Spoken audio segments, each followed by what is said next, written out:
Canal Escute Áudio Novel. Se inscreva. Novel Teoria Fanfic.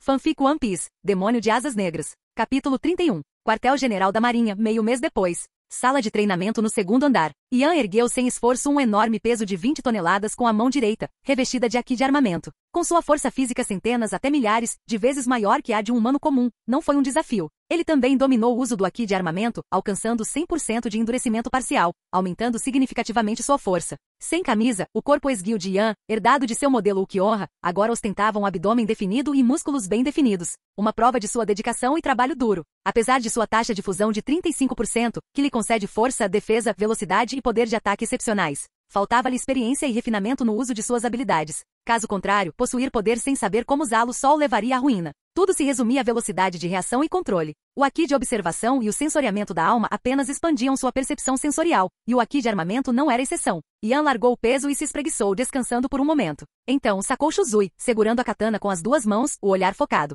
Ele abriu os olhos, um brilho intenso surgiu neles, e rapidamente girou a lâmina em direção a um alvo especializado. Voxash! Não houve nenhuma onda de pressão espiritual, nem mesmo um traço de energia de espada. A lâmina cortou o ar, partindo o alvo em dois. Ele balançou Shuzui mais algumas vezes, aprimorando o controle sobre a pressão da espada, antes de embainhar a katana. Este era o resultado de seu treinamento incansável. Ele concentrou sua imensa pressão espiritual em um único golpe, reduzindo sua intensidade externa e aumentando sua potência. Semelhante a concentrar o haki do armamento em uma área específica ou estreitar o alcance do seu haki de observação. Essa técnica também tinha uma qualidade enganosa, levando os oponentes a subestimar sua força e defesa, apenas para serem pegos de surpresa por seu verdadeiro poder. Embora ainda não tivesse atingido o nível de maestria descrito pelo professor de Zoro, Koshiro, onde uma espada poderia cortar qualquer coisa, até mesmo papel, ele não considerava tal conceito particularmente significativo. Seu poder vinha principalmente de sua pressão espiritual, potencializada pela devoração de almas. O treinamento em haki de observação e armamento, bem como o aprimoramento de sua velocidade de reação, eram apenas métodos para otimizar suas habilidades existentes.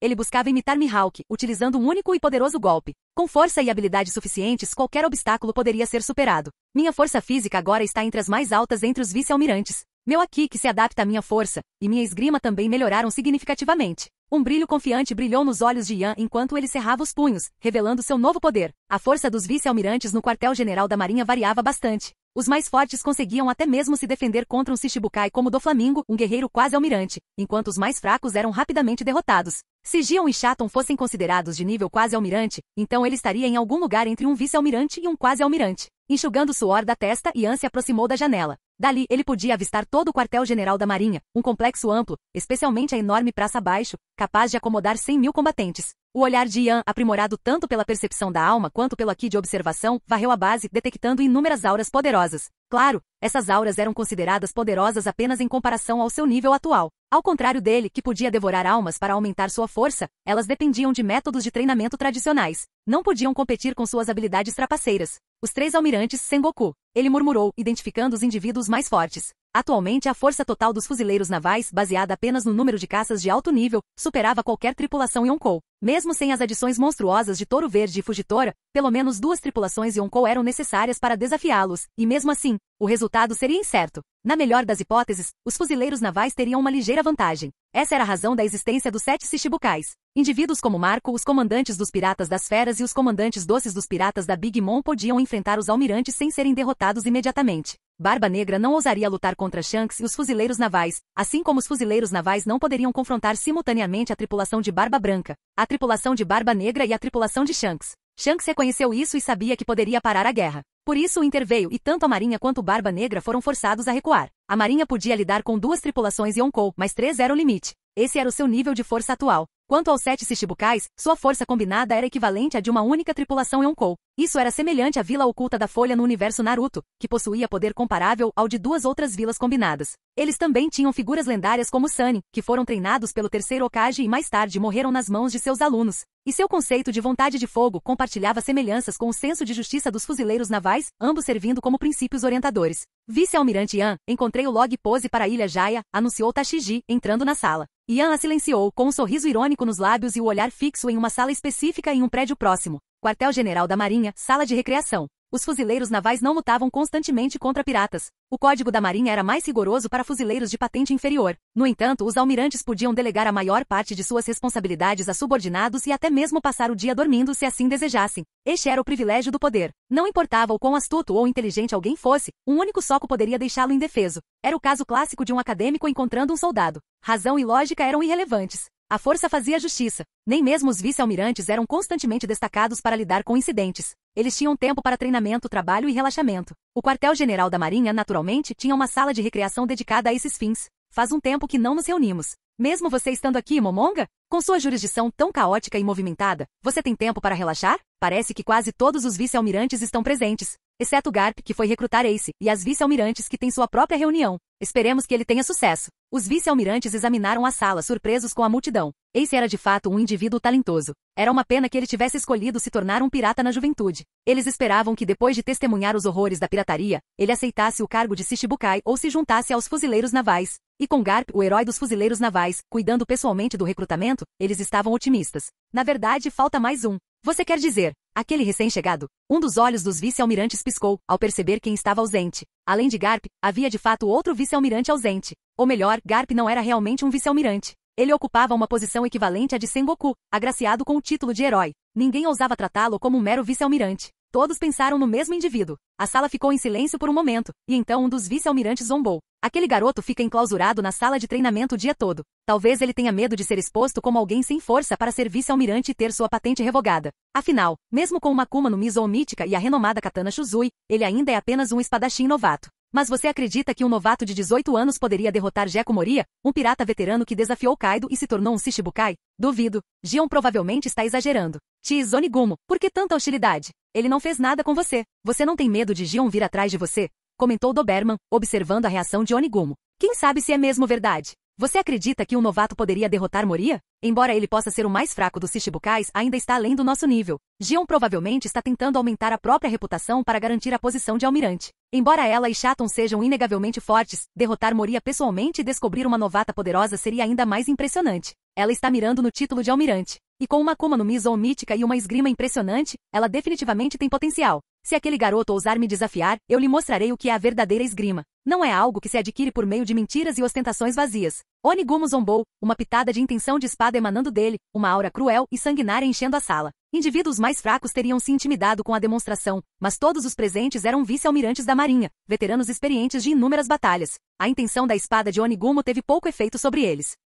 Desta vez, ninguém respondeu. O silêncio tomou conta da sala, com as expressões revelando um toque de descontentamento. Ser promovido diretamente a vice-almirante, especialmente um vice-almirante com privilégios especiais, superando até mesmo outros vice-almirantes e fora da autoridade até mesmo de almirantes, com base em uma única batalha não verificada. Era compreensível que os outros vice-almirantes sentissem uma pontada de ressentimento. Eles haviam conquistado suas posições através de anos de serviço, inúmeras batalhas e força inegável. Este recém-chegado, no entanto, aparentemente ascendera ao topo da noite para o dia. Não vamos falar do garoto. Só o tempo dirá se suas conquistas são genuínas. Felizmente, Shaton não está aqui. Ele foi atrás de Gion novamente. Se ele nos ouvisse falando dela assim, ele ia pirar. Haha. A sala de recreação explodiu em gargalhadas. A busca incansável de Shaton por Gion não era segredo. Era um assunto comum de diversão entre os vice-almirantes. Embora ambos fossem incrivelmente fortes, Gion, apesar da idade, era considerada uma beldade entre os fuzileiros navais. Shaton, por outro lado, era bem Shaton. Sua aparência não era exatamente encantadora, mas ele era persistente, e eles não conseguiram derrotá-lo, então só podiam torcer para que Gion eventualmente o escolhesse.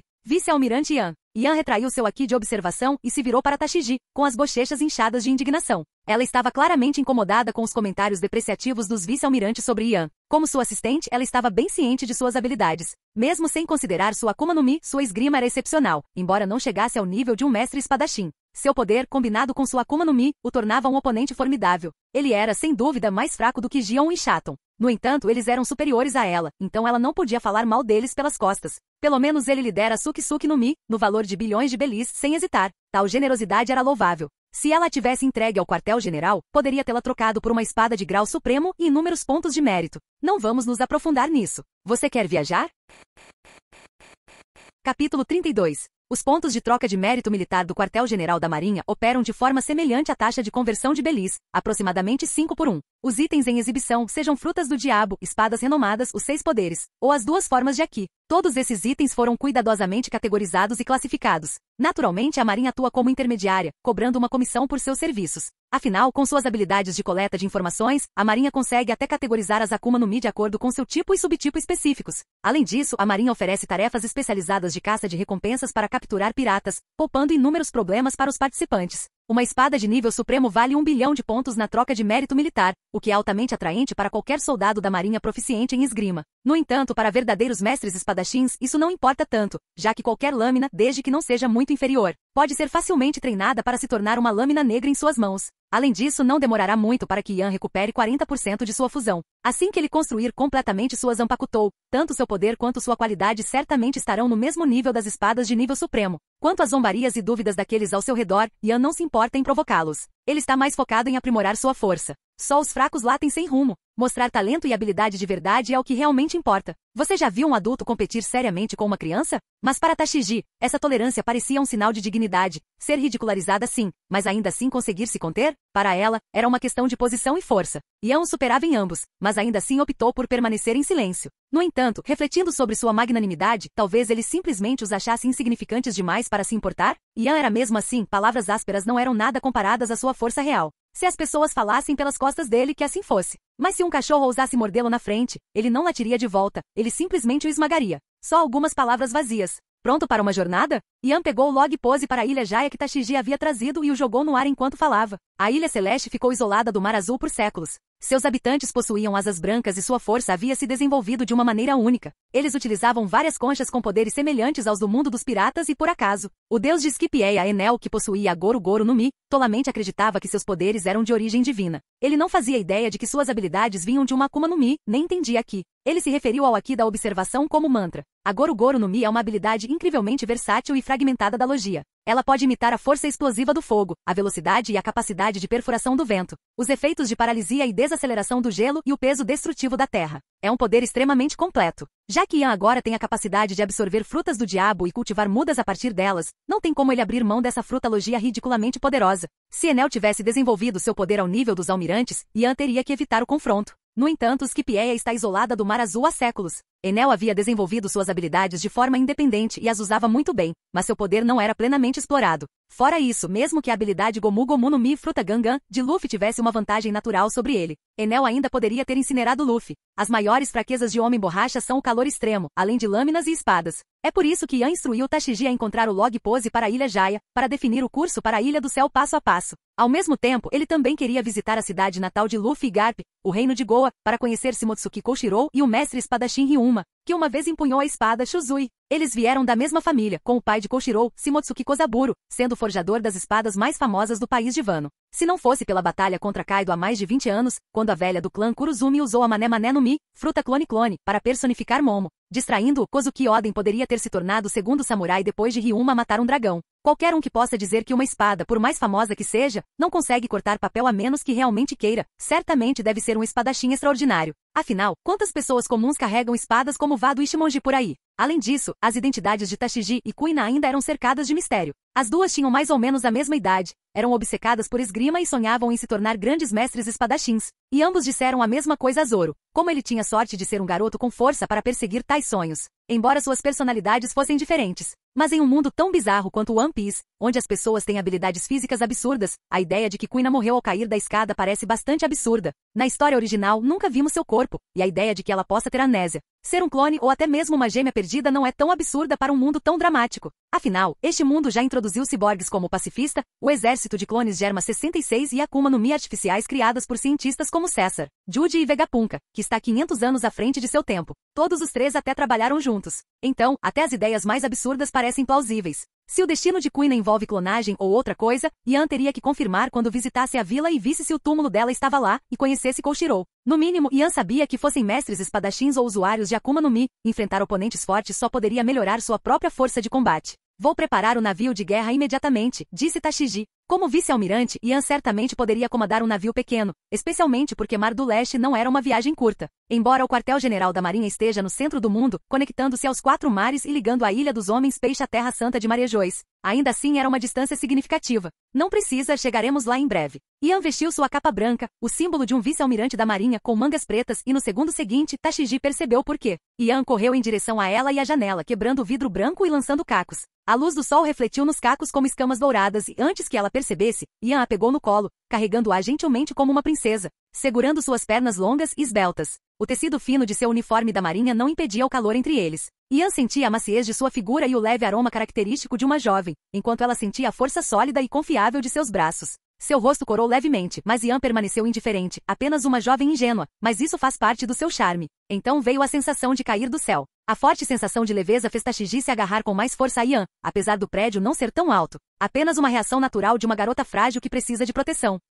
Murciélago. A voz fria de Ian ecoou enquanto Tashigi fechava os olhos. Quando ela os abriu novamente, foi recebida pela visão de enormes asas negras, bloqueando o sol. O capacete de caveira branca com meio chifre na cabeça de Ian havia se transformado em um conjunto completo de chifres ameaçadores, ainda mais aterrorizantes do que antes. Suas unhas negras se transformaram em garras, e parecia que seu cabelo tinha crescido mais. Eles planavam pelo céu, cortando nuvens brancas e o sol dourado. Como governante da noite, como ele poderia não ter asas? Naquele momento Ian voou pelo céu, mais deslumbrante que qualquer anjo, tão forte e arrojado vice-almirante Ian. Embora o nível de fusão de Ian estivesse apenas em 35%, devido ao lançamento anterior de sua ressurreição, ele ainda podia usar suas asas negras. No entanto, elas não aumentavam sua força, velocidade, ataque ou defesa e apenas sua forma física. Tic, aquela fruta zoomítica dele só serve para impressionar garotas e se exibir, murmurou o vice-almirante Onigumo enquanto observava a cena se desenrolar. Ainda assim, ele não podia negar que Ian parecia incrivelmente legal. Eu deveria levar minha esposa para passear e mostrar alguns movimentos a ela também, embora voar esteja fora de questão. Balançar entre prédios e torres, talvez até a borda do céu e além, isso poderia funcionar. Afinal, eu tenho a fruta aranha-aranha modelo. Aranha? Enquanto isso, no escritório do almirante no último andar, Akainu cerrou o punho e bateu com força no parapeito da janela. Desobedecer ordens, destruir a propriedade do quartel-general da marinha e agir de forma tão imprudente. O que esse novato está tentando fazer? Suspiro. Os jovens de hoje em dia, murmurou o almirante da frota Sengoku esfregando a testa exasperado. Por que isso parece que estamos lidando com o Garp de novo? Ele ouvirá a conversa entre os vice-almirantes. Estava curioso para ver como Ian reagiria. Será que ele reagiria às provocações e às provocações? Em vez disso, Ian simplesmente partirá, levando seu subordinado consigo. E pouco antes de partir, embarcara no log pose para a Ilha Jaya. Será que ele estava partindo para caçar piratas? Lendas de Skipieia e da Cidade do Ouro circulavam por lá. Aqueles com habilidades avançadas sabiam que as histórias eram reais, mas muitos piratas as tratavam como piadas. Apesar disso, várias tripulações piratas, provavelmente mais de 10, se reuniram ali. Sengoku pretendia deixar Ian se acostumar com a situação com calma. Fazia apenas meio mês que Ian entrará para a marinha. Por que se importar tanto com a opinião dos outros? Mas mal sabiam eles que o alvo de Ian era o deus do trovão, Enel. Quando Ian retornou, sua força teria aumentado novamente, sabe-se lá em quantos níveis. Enquanto isso, em uma ilha no Mar do Oeste, depois de quase um mês navegando, Ace finalmente chegou à terra natal de sua mãe. Ao mesmo tempo, ele se destacou com sua Mera no Mi, fruta da chama-chama, ganhando o apelido de Ace do Punho de Fogo. Ele se tornou o melhor novato tanto no leste quanto no Mar do Sul, superando até mesmo nomes como Eustas Kid. Sua recompensa havia subido para 200 milhões de belis, e ainda assim, suas ações ainda eram movidas por um senso de justiça. Sua recompensa era determinada não apenas pelos piratas que derrotava, mas também pelos nobres corruptos e criminosos que derrubava ao longo do caminho. Embora a marinha também não suportasse esses parasitas, assim que seu nome aparecia nos registros do governo, a recompensa naturalmente aumentava. A marinha esperava que o avô de Ace, Garp, pudesse convencê-lo a se juntar aos 7 Shichibukais. Uma brisa suave soprava pela pequena ilha enquanto o navio com a bandeira dos piratas balançava suavemente na âncora. Após um mês navegando, Ace e sua tripulação haviam se mudado para um navio maior. Ace sentou-se à beira da praia, olhando para o horizonte.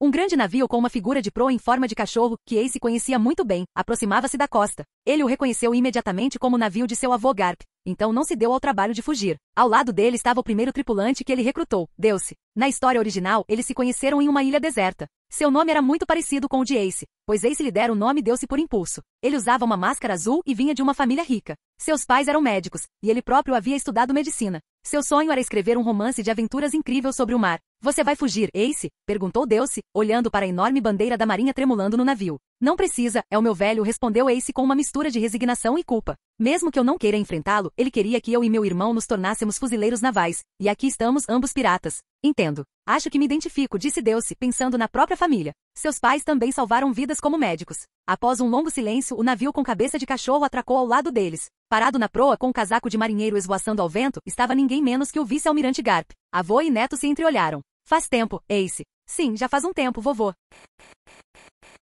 Capítulo 33. Garp, o renomado herói da marinha, e Ace Punhos de Fogo, a estrela em ascensão que faz sucesso em 2 mares, um par improvável, avô e neto, unidos pelo sangue e pelas circunstâncias. Haha. Não foi fácil te encontrar, Ace. Garp rugiu, saindo do navio e se aproximando de Deuce, que ficou paralisado, com uma mistura de choque e apreensão estampada no rosto. Jovem, se importa se eu falar com o seu capitão? Claro, Garp-san. Por favor, vá em frente. Deuce gaguejou, gotas de suor se formando em sua testa enquanto se afastava. Quem nunca ouviu falar do lendário Garp? O homem que perseguiu o rei dos piratas, o próprio pai de Ace, a figura que moldou uma era com sua força e busca incansável. Embora fosse vice-almirante, sua posição rivalizava com a do almirante da frota Sengoku, inspirando respeito e uma boa dose de medo. E ele era o avô de Ace? Enquanto Garp permanecia ali com um sorriso jovial no rosto, Deuce sentiu uma onda de aura opressiva inundá-lo. O homem parecia repleto de vulnerabilidades, mas essas mesmas vulnerabilidades desafiavam qualquer um tolo suficiente a testá-las. Ele se lembrou do destino de Morgan Mão de Machado em Mar do Leste. Afinal, nos anais da lenda de One Piece, havia histórias sobre os subordinados de Zoro que, se Luffy não tivesse intervindo, quase teriam matado o maior espadachim do mundo,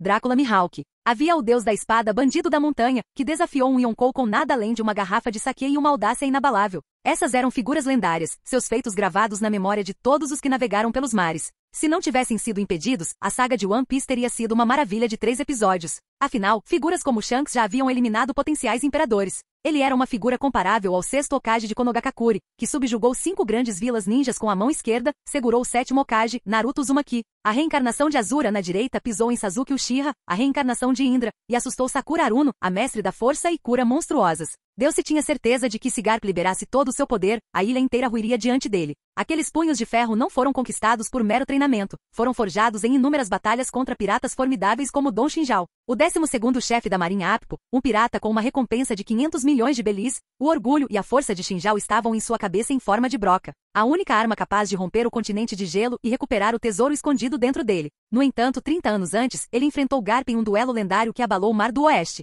Sua cabeça em forma de broca foi despedaçada pelos punhos de ferro de Garp, deixando-o incapaz de acessar seu tesouro. Achei que ia começar uma briga. Deuce sentou-se sob uma árvore, observando Garp e Ace conversando pacificamente. Ele havia previsto um confronto dramático, um choque entre um herói lendário e seu neto rebelde. Mas a realidade era surpreendentemente serena. Eu não esperava que você viesse para estas águas, Ace. Ou melhor, para esta ilha específica. Garp finalmente quebrou o silêncio, seu olhar fixo em Ace. Afinal, foi aqui que eu nasci, onde minha mãe morreu e onde você me acolheu, mudando nossos destinos para sempre. Eu precisava ver tudo de novo. Uma expressão melancólica tomou conta do rosto de Ace. Foi também lá que ele conheceu Deuce, seu leal companheiro. Um silêncio solene se instalou sobre eles. Ao contrário de Luffy, Ace não podia ser disciplinado com um simples soco. Ele era mais velho, mais sábio e muito mais introspectivo. Garp, o herói da marinha, estava sentado ali, o vento soprando através de seu icônico chapéu com orelhas e casaco de vice-almirante, sem palavras. Então, velho, você está aqui para me prender? Afinal, eu derrotei incontáveis nobres, o povo que seus preciosos fuzileiros navais e o governo mundial juraram proteger. Ace falou primeiro, com a voz carregada de um toque de desafio. Ladrões e parasitas, todos eles. Se não fosse pela minha posição, eu seria o primeiro a derrotá-los. E os dragões celestiais, essa escória arrogante. Foi por isso que Dragon, o pai do Luffy, deixou a marinha.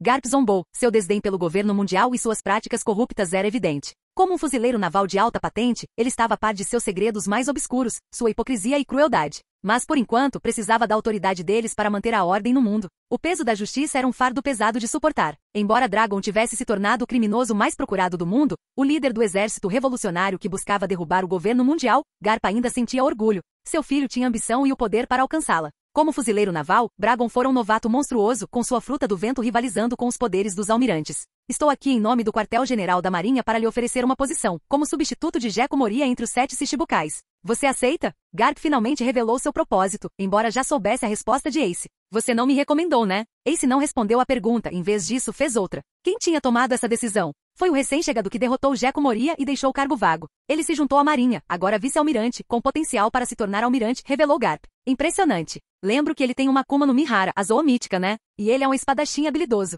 Ouvi alguns piratas falando sobre ele quando passei pelo Mar do Sul, e ele teve um confronto com Kid. Não esperava ouvir notícias tão surpreendentes tão cedo. Parece que os mares não ficarão calmos por muito mais tempo. O rosto de Ace revelou um lampejo de surpresa. Você também não é nada mal, Ace. Você possui a fruta chama-chama, um tipologia tão poderoso quanto uma Zou mítica. Você é um dos novatos mais fortes. Seu potencial rivaliza com o dele. Kid também é um candidato aos Shichibukais, mas infelizmente... Velho, você sabe que eu não posso virar fuzileiro naval, né? Tanto Luffy quanto eu somos filhos dos criminosos mais procurados do mundo, o rei dos piratas e o líder do exército revolucionário. Podemos conseguir fazer um nome para nós mesmos na Marinha, mas se nossas identidades forem expostas, mesmo com a sua proteção, nos tornaremos inimigos do mundo. Para aqueles que não sabem a verdade, tanto piratas quanto revolucionários são malignos. Ace explicou, após os eventos da Guerra de Marineford. Quando sua linhagem e a de Luffy foram reveladas, aqueles que assistiam através dos caracóis transponder exigiram sua execução, rotulando-os como crias do diabo. Apesar de seus feitos heróicos e seus esforços para combater a injustiça, nem mesmo Garp, o herói dos fuzileiros navais, conseguiu protegê-los completamente do preconceito mundial.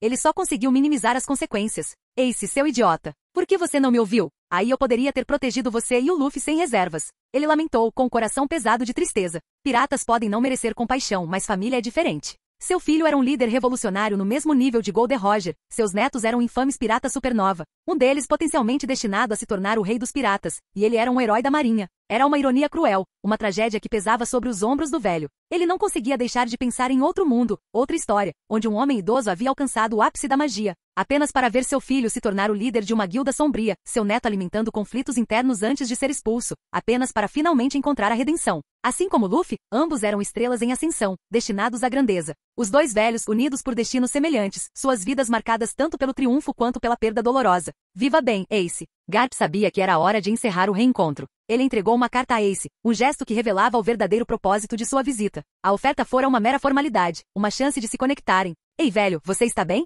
Ace notou os passos vacilantes de Garp, sua figura outrora imponente parecendo encolher diante de seus olhos, sobrecarregada por anos de arrependimento e tristeza. Vice-almirante Garp, seu maldito punho de fogo. Decidiu virar pirata? Por que não aceitou a oferta? Você tem ideia de quanta pressão Garp-san suportou por sua causa e por Dragon? Não acredito que um herói da marinha criou uma revolucionária e uma pirata. Vamos lá. Não há mais nada a dizer. Este é o meu fracasso. Nosso próximo alvo. O garoto do Mar do Sul. Ele pode ser brutal, mas não é pior do que alguns dos outros Shichibukais. E os fuzileiros navais precisam dele. Garp suspirou, culpando-se pelas escolhas de seus descendentes. Ele acreditava que era sua responsabilidade guiá-los, incutir neles os valores da justiça e da ordem. Mas mesmo que Luffy e Ace tivessem escolhido o caminho da marinha, os legados de seus pais os teriam assombrado, criando complicações infinitas. Ele esperava que Ace aceitasse o cargo de Shichibukai, mas subestimou o poder da reputação, o julgamento do mundo. Mesmo assim, não se arrependia de nada. Amava Ace, Luffy e Dragon, e se orgulhava de suas ações, de seu compromisso inabalável com seus ideais. Eles eram mais justos do que a maioria dos fuzileiros navais que ele conhecia. Eu sei de tudo isso. O que vocês acham que sabem sobre mim? Ace conteve a vontade de atacá-los. Eles imploravam para que ele se juntasse aos Shichibukais agora, mas se sua verdadeira identidade fosse revelada, eles o destituiriam de suas honrarias e o condenariam à execução. Eles o acusariam de segundas intenções, o rotulariam de criminoso e declarariam que piratas eram imperdoáveis. Gold Roger confiou Ace a Garp antes de sua execução. Sua mãe, Porgas de Rouge, tentou desesperadamente esconder a linhagem de Ace, usando todas as suas forças para adiar seu nascimento por 20 meses, sacrificando sua vida para protegê-lo. Quando criança, Ace perguntou a Garp se a existência deles era um erro. Garp respondeu, você descobrirá quando crescer. Uma promessa sutil de que faria tudo o que estivesse ao seu alcance para mudar o mundo, para garantir a segurança e a aceitação deles. Talvez se Garp tivesse se recusado a criar ele e Luffy, eles teriam evitado essa escolha difícil. Mas será que poderiam culpar a mãe e o avô pelos sacrifícios, pelo amor e apoio inabaláveis? Não se preocupe, velho. Vou ficar forte o suficiente para escapar dos fuzileiros. Ace abriu a carta, revelando os 6 poderes e os métodos de treinamento aqui, espelhando a carta que Ian receberá. Essa era a verdadeira intenção de Garp. Ele sabia que qualquer outro vice-almirante teria recorrido à violência se Ace tivesse recusado a oferta. Garp interveio, impedindo um confronto e fornecendo ao neto as ferramentas para sobreviver. Ace, você está bem? Perguntou Delcy, preocupado. Ace enxugou uma lágrima e respondeu, estou bem. Foi só uma conversa com meu avô. Vamos continuar nossa jornada. Este mundo. Tem gente interessante por aí. Ian, não me decepcione. Tanto ele quanto Garp, astutos e perspicazes, entenderam que tudo isso fazia parte do plano de Ian. Mas por que ele estava ajudando-os? Capítulo 34. Após vários dias de voo, Ian e Tashigi finalmente chegaram à Ilha Jaya. Eles se deleitaram com a sensação de voar livremente pelo céu, contemplando o mundo lá embaixo, onde as ilhas pareciam não ter mais do que um palmo de altura. Em velocidade máxima, eles poderiam percorrer a distância em menos de 2 dias. Afinal, Jaya e Skipjeia estavam localizadas na primeira metade da Grand Line, enquanto o quartel-general da Marinha ficava no centro. Entre as 7 rotas marítimas que levavam à Grand Line, ficava o Triângulo Floriano, lar do lagarto thriller do Gecko Moria. Embora Enel tivesse governado Skipjeia por apenas 3 anos, seu domínio da Goro Goro no Mi provavelmente não havia atingido o nível visto na história original. Ainda assim, era uma das frutas do diabo do tipologia mais poderosas, capaz de subjugar praticamente qualquer oponente, exceto pela anomalia da fruta escura do Barba Negra, que anulava todos os poderes das frutas do diabo. Mesmo a transformação máxima de Enel, a forma, Amaru de 200 milhões de volts, provavelmente estava longe de seu pico, provavelmente nem ultrapassando 100 milhões de volts. Durante a jornada, eles pararam em várias ilhas, procurando cemitérios e absorvendo as almas remanescentes dos mortos. Enquanto possuía a fruta sombra de Moria, Ian não tinha vontade de criar um exército de zumbis, exceto talvez como medida temporária durante o combate. Após visitar várias ilhas e enfrentar frequentes batalhas piratas no mar, que lhe renderam tantas almas quanto as próprias ilhas, sua taxa de fusão havia se recuperado para 38%. Os 2% restantes provavelmente poderiam ser obtidos em Skipjeia, ou ele poderia simplesmente se envolver em um massacre de piratas em Jaya, atraído pelo fascínio da lendária Cidade de Ouro. Rumores sobre Skipjeia e suas riquezas atraíram um grande número de piratas. Bellamy, a hiena com seu fruto Primavera, provavelmente ainda não era um capitão, apenas um subordinado. Como se tivesse sido avisado, Tashigi sacou uma pilha de cartazes de procurado e se dirigiu a Ian. A ilha Jaya abriga atualmente mais de uma dúzia de pequenas tripulações piratas, cada uma com seu próprio capitão e território. Suas recompensas variam de 30 a 40 milhões de belis. São um bando desorganizado facilmente manipulável com um pouco de estratégia. Eles estavam atualmente do outro lado de Jaya, a região onde Montblanc Cricket, descendente de Montblanc Nolan, residia ao lado dos irmãos macacos Mazira e Shoujo, líderes da Aliança Saruyama. Na história original, Luffy rapidamente se tornou amigo deles, levando os piratas do Chapéu de Palha a brincar sobre suas origens primatas em comum. Não há necessidade de planos elaborados. Já lidamos com algumas equipes, e o resto provavelmente virá nos procurar esta noite. Ian descartou a sugestão com um aceno de mão. Inicialmente, Tashigi queria questionar por que eles não estavam utilizando um navio de guerra da Marinha para eliminar mais de uma dúzia de tripulações piratas. Mesmo para um vice-almirante da Marinha capaz de derrotar piratas com recompensas que ultrapassavam centenas de milhões, parecia excessivamente imprudente. Ela tinha que admitir que ainda tinha dúvidas sobre a vitória de Ian sobre Gekko Moria, suspeitando que o vice-almirante Momozagi havia orquestrado o resultado. No entanto, se ela soubesse que Ian também era responsável pelo feito impressionante de Momozagi, derrotando mais de uma dúzia de tripulações piratas, sua atitude teria sido drasticamente diferente. A situação atual refletia aqueles encontros anteriores. Afinal, Ian nem sequer havia reagido aos comentários irônicos de seus colegas vice-almirantes. Até o indivíduo mais paciente tinha seus limites, quanto mais um guerreiro poderoso. Suas dúvidas finalmente se dissiparam mais cedo naquele dia, quando testemunharam os irmãos macacos, Mazira e Shoujo, sendo cercados por 3 tripulações piratas. A Aliança Saruyama, uma união dos piratas Mazira e Shoujo, havia sido formada originalmente para ajudar Montblanc Cricket a resgatar tesouros do fundo do oceano, auxiliando posteriormente Luffy a reforçar o Going Merry em sua jornada até Skipjeia. Naturalmente, outras tripulações piratas tentaram roubar suas recompensas arduamente conquistadas. No entanto, Ian interveio, despachando os atacantes sem esforço algum com golpes rápidos de espada e rajadas devastadoras de cero, destruindo seus navios e eliminando seus capitães. Ela finalmente entendeu que Ian não buscava conflitos desnecessários. Mas se algum problema surgisse, ele responderia com força decisiva, sem hesitação ou remorso. Obrigada, Marine-san, por salvar meus irmãos. Bebam. Cricket, Mazira e Shoujo ergueram suas canecas em gratidão a Ian e Tashigi. Tashigi recusou educadamente. Como fuzileira naval e mulher de princípios fortes, a disciplina rigorosa e a ética pessoal a impediam de ceder, exceto em circunstâncias excepcionais. Saúde, respondeu Ian, erguendo a caneca e esvaziando-a de um só gole. No mundo de One Piece, além dos confrontos de força, bebidas compartilhadas eram um símbolo de camaradagem, um vínculo forjado entre os homens. No entanto, ele utilizou sua potente pressão espiritual para neutralizar os efeitos intoxicantes, mantendo o foco na tarefa que o aguardava. Aos olhos de Cricket, ele parecia um verdadeiro mestre do álcool, aparentemente imune aos seus efeitos. O álcool não era proibido para fuzileiros navais? Como aquele homem conseguia beber tanto sem um pingo de embriaguez? Marine-san, você bebe muito, exclamou Cricket, enchendo a caneca de Ian com uma leve pontada de dor. Aquele único gole havia consumido metade de um barril de seu precioso estoque. Suas reservas estavam diminuindo, mas este homem havia salvado a vida de seus irmãos. Ele até questionou por que Ian, um fuzileiro naval, viria em seu auxílio. Afinal, piratas e fuzileiros navais eram inimigos jurados. Mazira e Shoujo também acreditavam que sua destruição era iminente, presos entre seus companheiros piratas, os lobos famintos, e os fuzileiros navais, os tigres ferozes, liderados por um vice-almirante. Eles não foram os únicos surpresos. Os capitães piratas foram rapidamente despachados, seus navios destruídos com um único golpe da lâmina de Ian.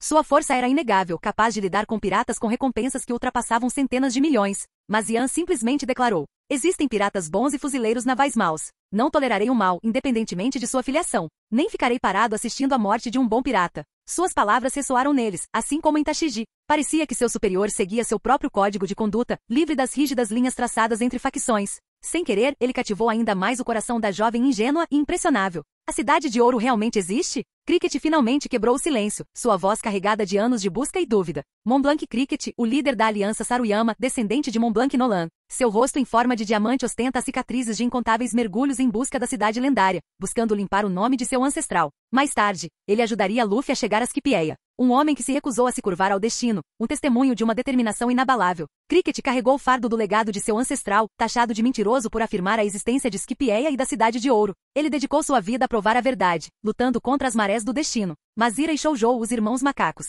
Mazira, o capitão dos piratas Mazira, tinha a aparência exata do seu nome, embora fosse humano. Ele fingia estar chocado sempre que alguém o subestimava. Mais tarde, ele ajudaria os piratas do Chapéu de Palha a modificar o Going Merry. Sua recompensa era de 36 milhões de belis. Shoujo, seu irmão, com uma recompensa de 23 milhões de belis. Ambos os irmãos tinham aparência de macacos, possuíam incrível capacidade pulmonar e rugidos de abalar a terra, além de uma força monstruosa capaz de derrubar até mesmo reis dos mares com um único soco, o punho de gorila. Assim como Absalom, eles não eram usuários de Akuma no Mi do tipo Min nem de Zoan. Absalom havia alcançado sua aparência monstruosa por meio de modificações cirúrgicas, enquanto os irmãos macacos eram resultado de atavismo, um retrocesso à sua ancestralidade primitiva. Havia teorias de que os humanos haviam evoluído dos primatas. Talvez os ursos e os homens-peixe fossem simplesmente ramos da árvore evolutiva que haviam preservado suas características animalescas, possuindo força e resiliência superiores às dos humanos. Entretanto, os humanos possuíam um potencial único que o superava a todos. Ele existe, Cricket-san, e não é o único do gênero, respondeu Tashiji. Cricket fez a pergunta a eles, fuzileiros navais, a potência dominante do mundo, acreditando que poderiam possuir conhecimento escondido de indivíduos comuns.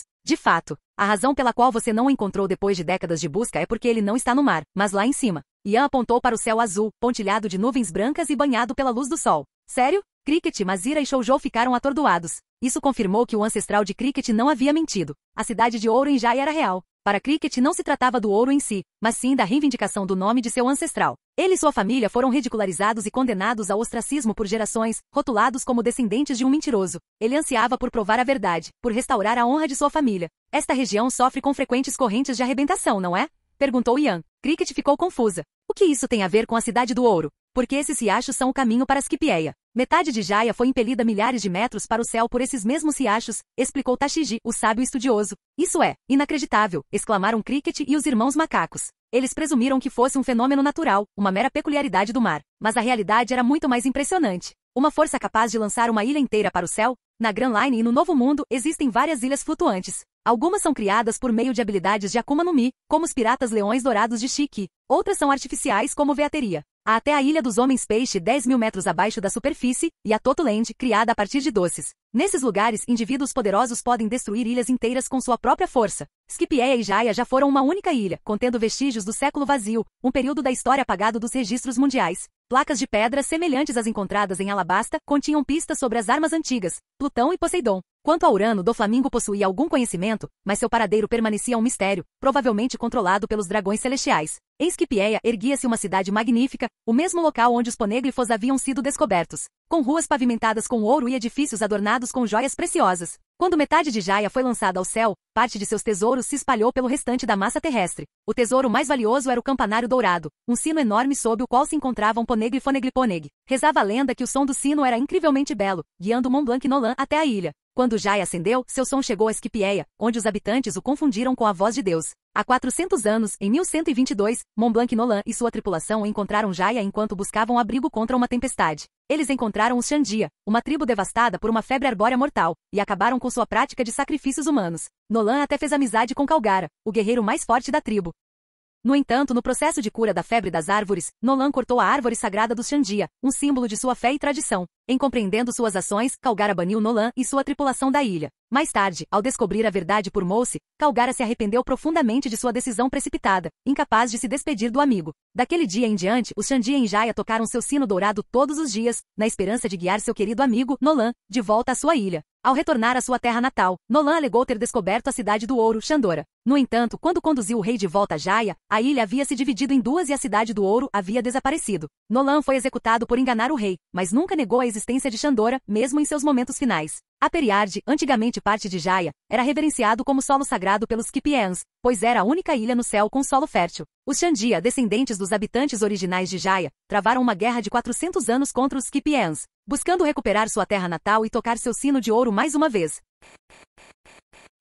Capítulo 35. Homens-peixe. Os dois irmãos macacos olharam para Tashigi com expressões confusas. Sim, os homens-peixes são humanos com características de peixes. Enquanto as sereias são belas criaturas com a parte superior do corpo de um humano e a parte inferior de um peixe, explicou Tashigi com um toque de desejo na voz. Ela sempre quis vê-los. A ilha dos homens-peixe ficava abaixo do arquipélago de Sabaldi, não muito longe do quartel-general da Marinha. Ela também ouvirá dizer que o povo de Scipieia possuía asas brancas e uma beleza etérea, assemelhando-se aos anjos das lendas. Suas fantasias foram abruptamente destruídas quando os dois macacos lhe apresentaram desenhos rudimentares, uma figura grotesca com cabeça de peixe, cauda de peixe e membros desiguais. Tashigi franziu a testa. Não é nada disso que eles se parecem. Sereias não são tão feias. Homens-peixes são mais próximos. E anjos não são criaturas com cérebro de pássaro assim. Seu rosto ficou vermelho enquanto os macacos apresentavam mais desenhos, retratando híbridos bizarros com asas e garras de animais. Eles haviam testemunhado apenas a forma demoníaca de asas negras de Ian e tentaram combiná-la com suas próprias características únicas, resultando em uma amálgama apavorante de partes corporais descombinadas.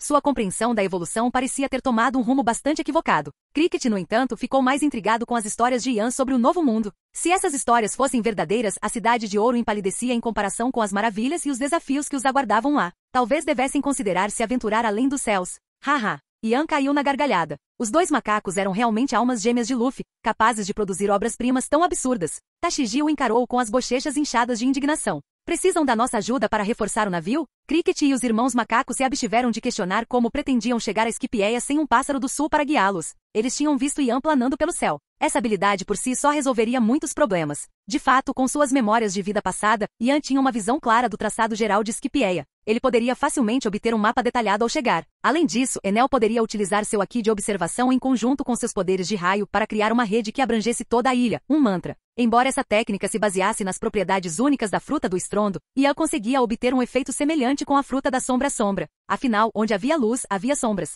E na ausência de luz, havia apenas sombras. Era um princípio fundamental do mundo. Isso estava se configurando como um confronto entre raios e sombras, uma batalha entre um deus e um diabo. Não se preocupe. Se o tempo permitir, tentarei localizar o campanário dourado e tocá-lo para você, declarou Ian, tomando outro gole de sua bebida. Cricket e os irmãos macacos ficaram radiantes. Muito obrigado. Os três fizeram uma profunda reverência. Não é nada. Além disso, depois que vocês souberem o caminho para Scipieia, vocês mesmos poderão ir até lá. Ian acenou com a mão, dispensando-os. Sua atitude indiferente só aumentou o respeito deles. Foi um simples ato de gentileza da parte dele, um gesto natural que teve imenso valor para quem o recebeu. Para alguns, tal pedido seria recebido com indiferença ou até mesmo rejeição total. Bem, eu não esperava que nos encontrassem tão rápido. Impressionante. Há 3 usuários de Akuma no Mi entre eles. Parece que minha taxa de fusão está prestes a aumentar. Ian se virou para a costa distante. Seu Haki de observação detectou a aproximação de vários navios grandes. A Crocodile e do Flamingo. A relação deles é bem complicada. Ele murmurou, observando as bandeiras estampadas nos 2 navios da frente. Durante a Guerra dos Paramount, do Flamingo provocou Crocodile com um comentário enigmático. Você me abandonou. Isso gerou muita especulação entre os fãs.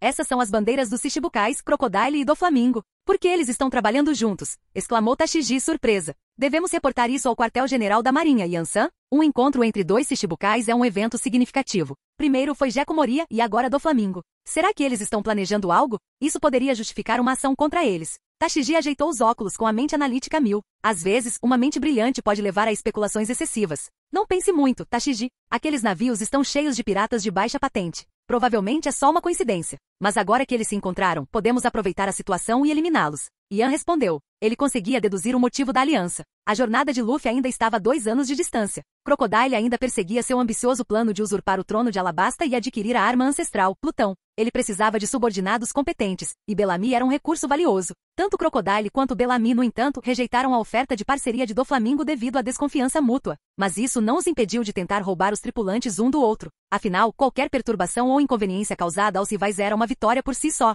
Pequenas. Onde? Elas ainda podem estar crescendo, mas suas tripulações são bem grandes, Yansan. Não seja ridículo. Você prefere mulheres maduras e voluptuosas como a vice-almirante Momozagi? Isso não é bom. Todos na marinha sabem que a vice-almirante Shaton está atrás dela. Eu sei que você foi recrutada pelo vice-almirante Momozagi, mas não pode fazer isso. Eles são como figuras maternas para nós. E você não deveria interferir em um romance em desenvolvimento. Todos no quartel-general da marinha sabem que Shaton está cortejando Momozagi. Eles são um par perfeito. Tashigi olhou para sua própria figura, motivo de orgulho entre seus pares. Suas palavras deixaram Ian sem palavras, com o rosto ficando roxo. Eu não escolhi você porque tenho preferência por mulheres maduras. Tente pedir ao seu bezerrinho para puxar um boi mais velho. E eu fui recrutado por Momozagi, não pelo amante escolhido por ela. Deixe-me terminar de falar, por favor. Destruir um relacionamento vai contra a minha bússola moral e a minha criação. Eu jamais faria uma coisa dessas. Suas palavras pareciam ter saído pela culatra. A jovem estava claramente interessada nele. É tudo por causa da minha aparência diabolicamente bonita. Ukiyoha, eu te digo. Forte e bonito. É um fardo e tanto. Felizmente, o verdadeiro Ukiyoha não conseguia ouvir seu monólogo interior. Caso contrário, certamente o teria desafiado para um duelo, com sua postura estoica e distante destruída pela autopromoção absurda de Yan. A figura de Tashiji era realmente impressionante. Em Punk Hazard, a ilha onde Akainu e Aokiji disputaram a posição de almirante da frota, deixando-a meio vulcânica e meio congelada. Ela passou por uma troca de corações com Sommer, cortesia de Trafalgar Law. A imagem de sua atitude ousada e assertiva durante aquela provação permaneceu gravada em sua memória, substituindo sua impressão inicial de uma jovem tímida e estudiosa. Haha. Vice-almirante Sam, seu subordinado claramente tem sentimentos por você. E ainda fofocas assim no quartel-general da Marinha? Cricket, Mazira e Shoujo caíram na gargalhada, deixando Tashiji furiosamente corada. É tudo culpa do Yan-san. Ele está interpretando mal as minhas palavras, protestou Tashiji, mas seu olhar se demorou em Yan por um instante a mais do que o necessário. Durante os dias de fuga, seu coração fora cativado por sua força, seu comportamento tranquilo e seu charme inegável. Talvez ele fosse mesmo uma boa pessoa. Eu estava me referindo à idade, Tashiji. O que você estava pensando? Momozagi o avisou para se comportar, mas a jovem resolveu agir por conta própria. Idade? Tenho 18 anos, assim como Yan-san. Tashiji se recusou a recuar, seu espírito competitivo à flor da pele.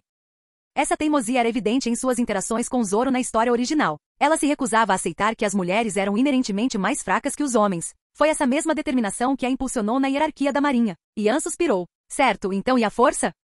Tashiji finalmente se calou, mas seus grandes olhos lacrimejantes demonstravam sua indignação. Ele a estava intimidando. Não me olhe assim, Tashiji. Você está me tentando a fazer algo de que vou me arrepender. Eu não sou nenhum santo, sabia? Yan gemeu por dentro. Ele voltou sua atenção para os navios piratas que se aproximavam, acompanhados por Cricket e os irmãos macacos. O alvo era claro, os despojos de suas vitórias recentes, tanto os piratas derrotados quanto seus próprios bens. Era um prêmio tentador para qualquer pirata oportunista. Entretanto, os dois capitães mais fortes entre eles já estavam envolvidos em uma batalha acirrada. Em meio aos aplausos de seus companheiros de tripulação, Bellamy, um pirata loiro com uma longa cicatriz sobre o olho esquerdo, agachou-se, suas pernas e braços se transformando em molas. Ele era um usuário de Akuma no Mi do tipo Paramecia, cuja Akuma no Mi lhe concedia a capacidade de esticar os membros, semelhante a Gomu Gomu no Mi de Luffy, mas com alcance limitado. Era essencialmente uma versão mais fraca do poder de Luffy. Ao comprimir seu corpo como uma mola, ele podia gerar imensa energia cinética, desferindo golpes devastadores sobre seus inimigos, imitando segunda marcha de Luffy. Suas habilidades eram semelhantes, mas a de Bellamy tinha um limite inferior. Luffy conseguia dominá-lo facilmente.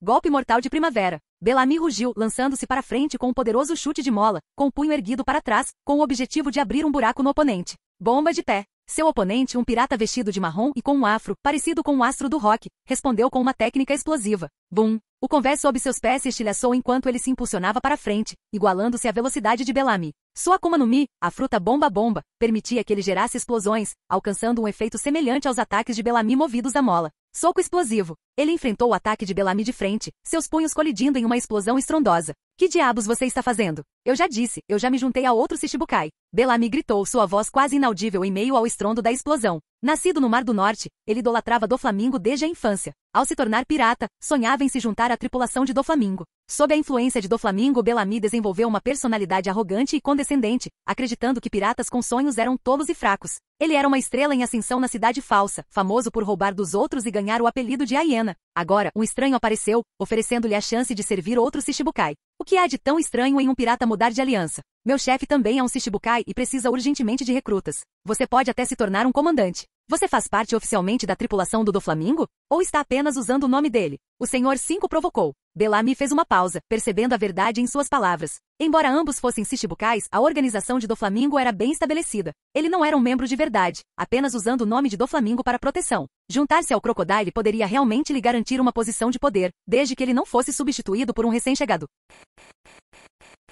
Canal Escute Áudio Novel. Capítulo 36. Embora falasse com bravata, no fundo, era o seu sonho. Ele zombava dos novatos por não terem força para sustentar suas ambições. A sobrevivência em si era a principal preocupação deles. Não me venha com sermões sobre sonhos. Neste mundo, tudo gira em torno de sobrevivência e lucro. As pessoas traem até a própria família por uma chance de progredir. Tudo gira em torno da troca de valor. O Senhor 5 estava prestes a continuar sua palestra para Bellamy quando uma voz fria e sem emoção o interrompeu, cortando suas palavras como uma lâmina afiada. Seu rosto ficou inexpressivo. Bem, as coisas parecem animadas por aqui. Posso participar? Eles olharam para cima e viram uma figura em pé na proa de um navio, vestida de branco, com um casaco de vice-almirante da Marinha de mangas pretas sobre os ombros. O sol projetava sua silhueta, obscurecendo suas feições. Droga! Um vice-almirante da Marinha? Aqui? e é aquele demônio de asas negras. Espera, nosso chefe é um Shichibukai. O que há para ter medo? O capacete de crânio parcialmente com chifres, a pele mortalmente pálida, marcas de lágrimas distintas e olhos verdes penetrantes. Sua identidade era inconfundível. O demônio alado negro, o homem que derrotou Gekko Moria, agora um vice-almirante da marinha.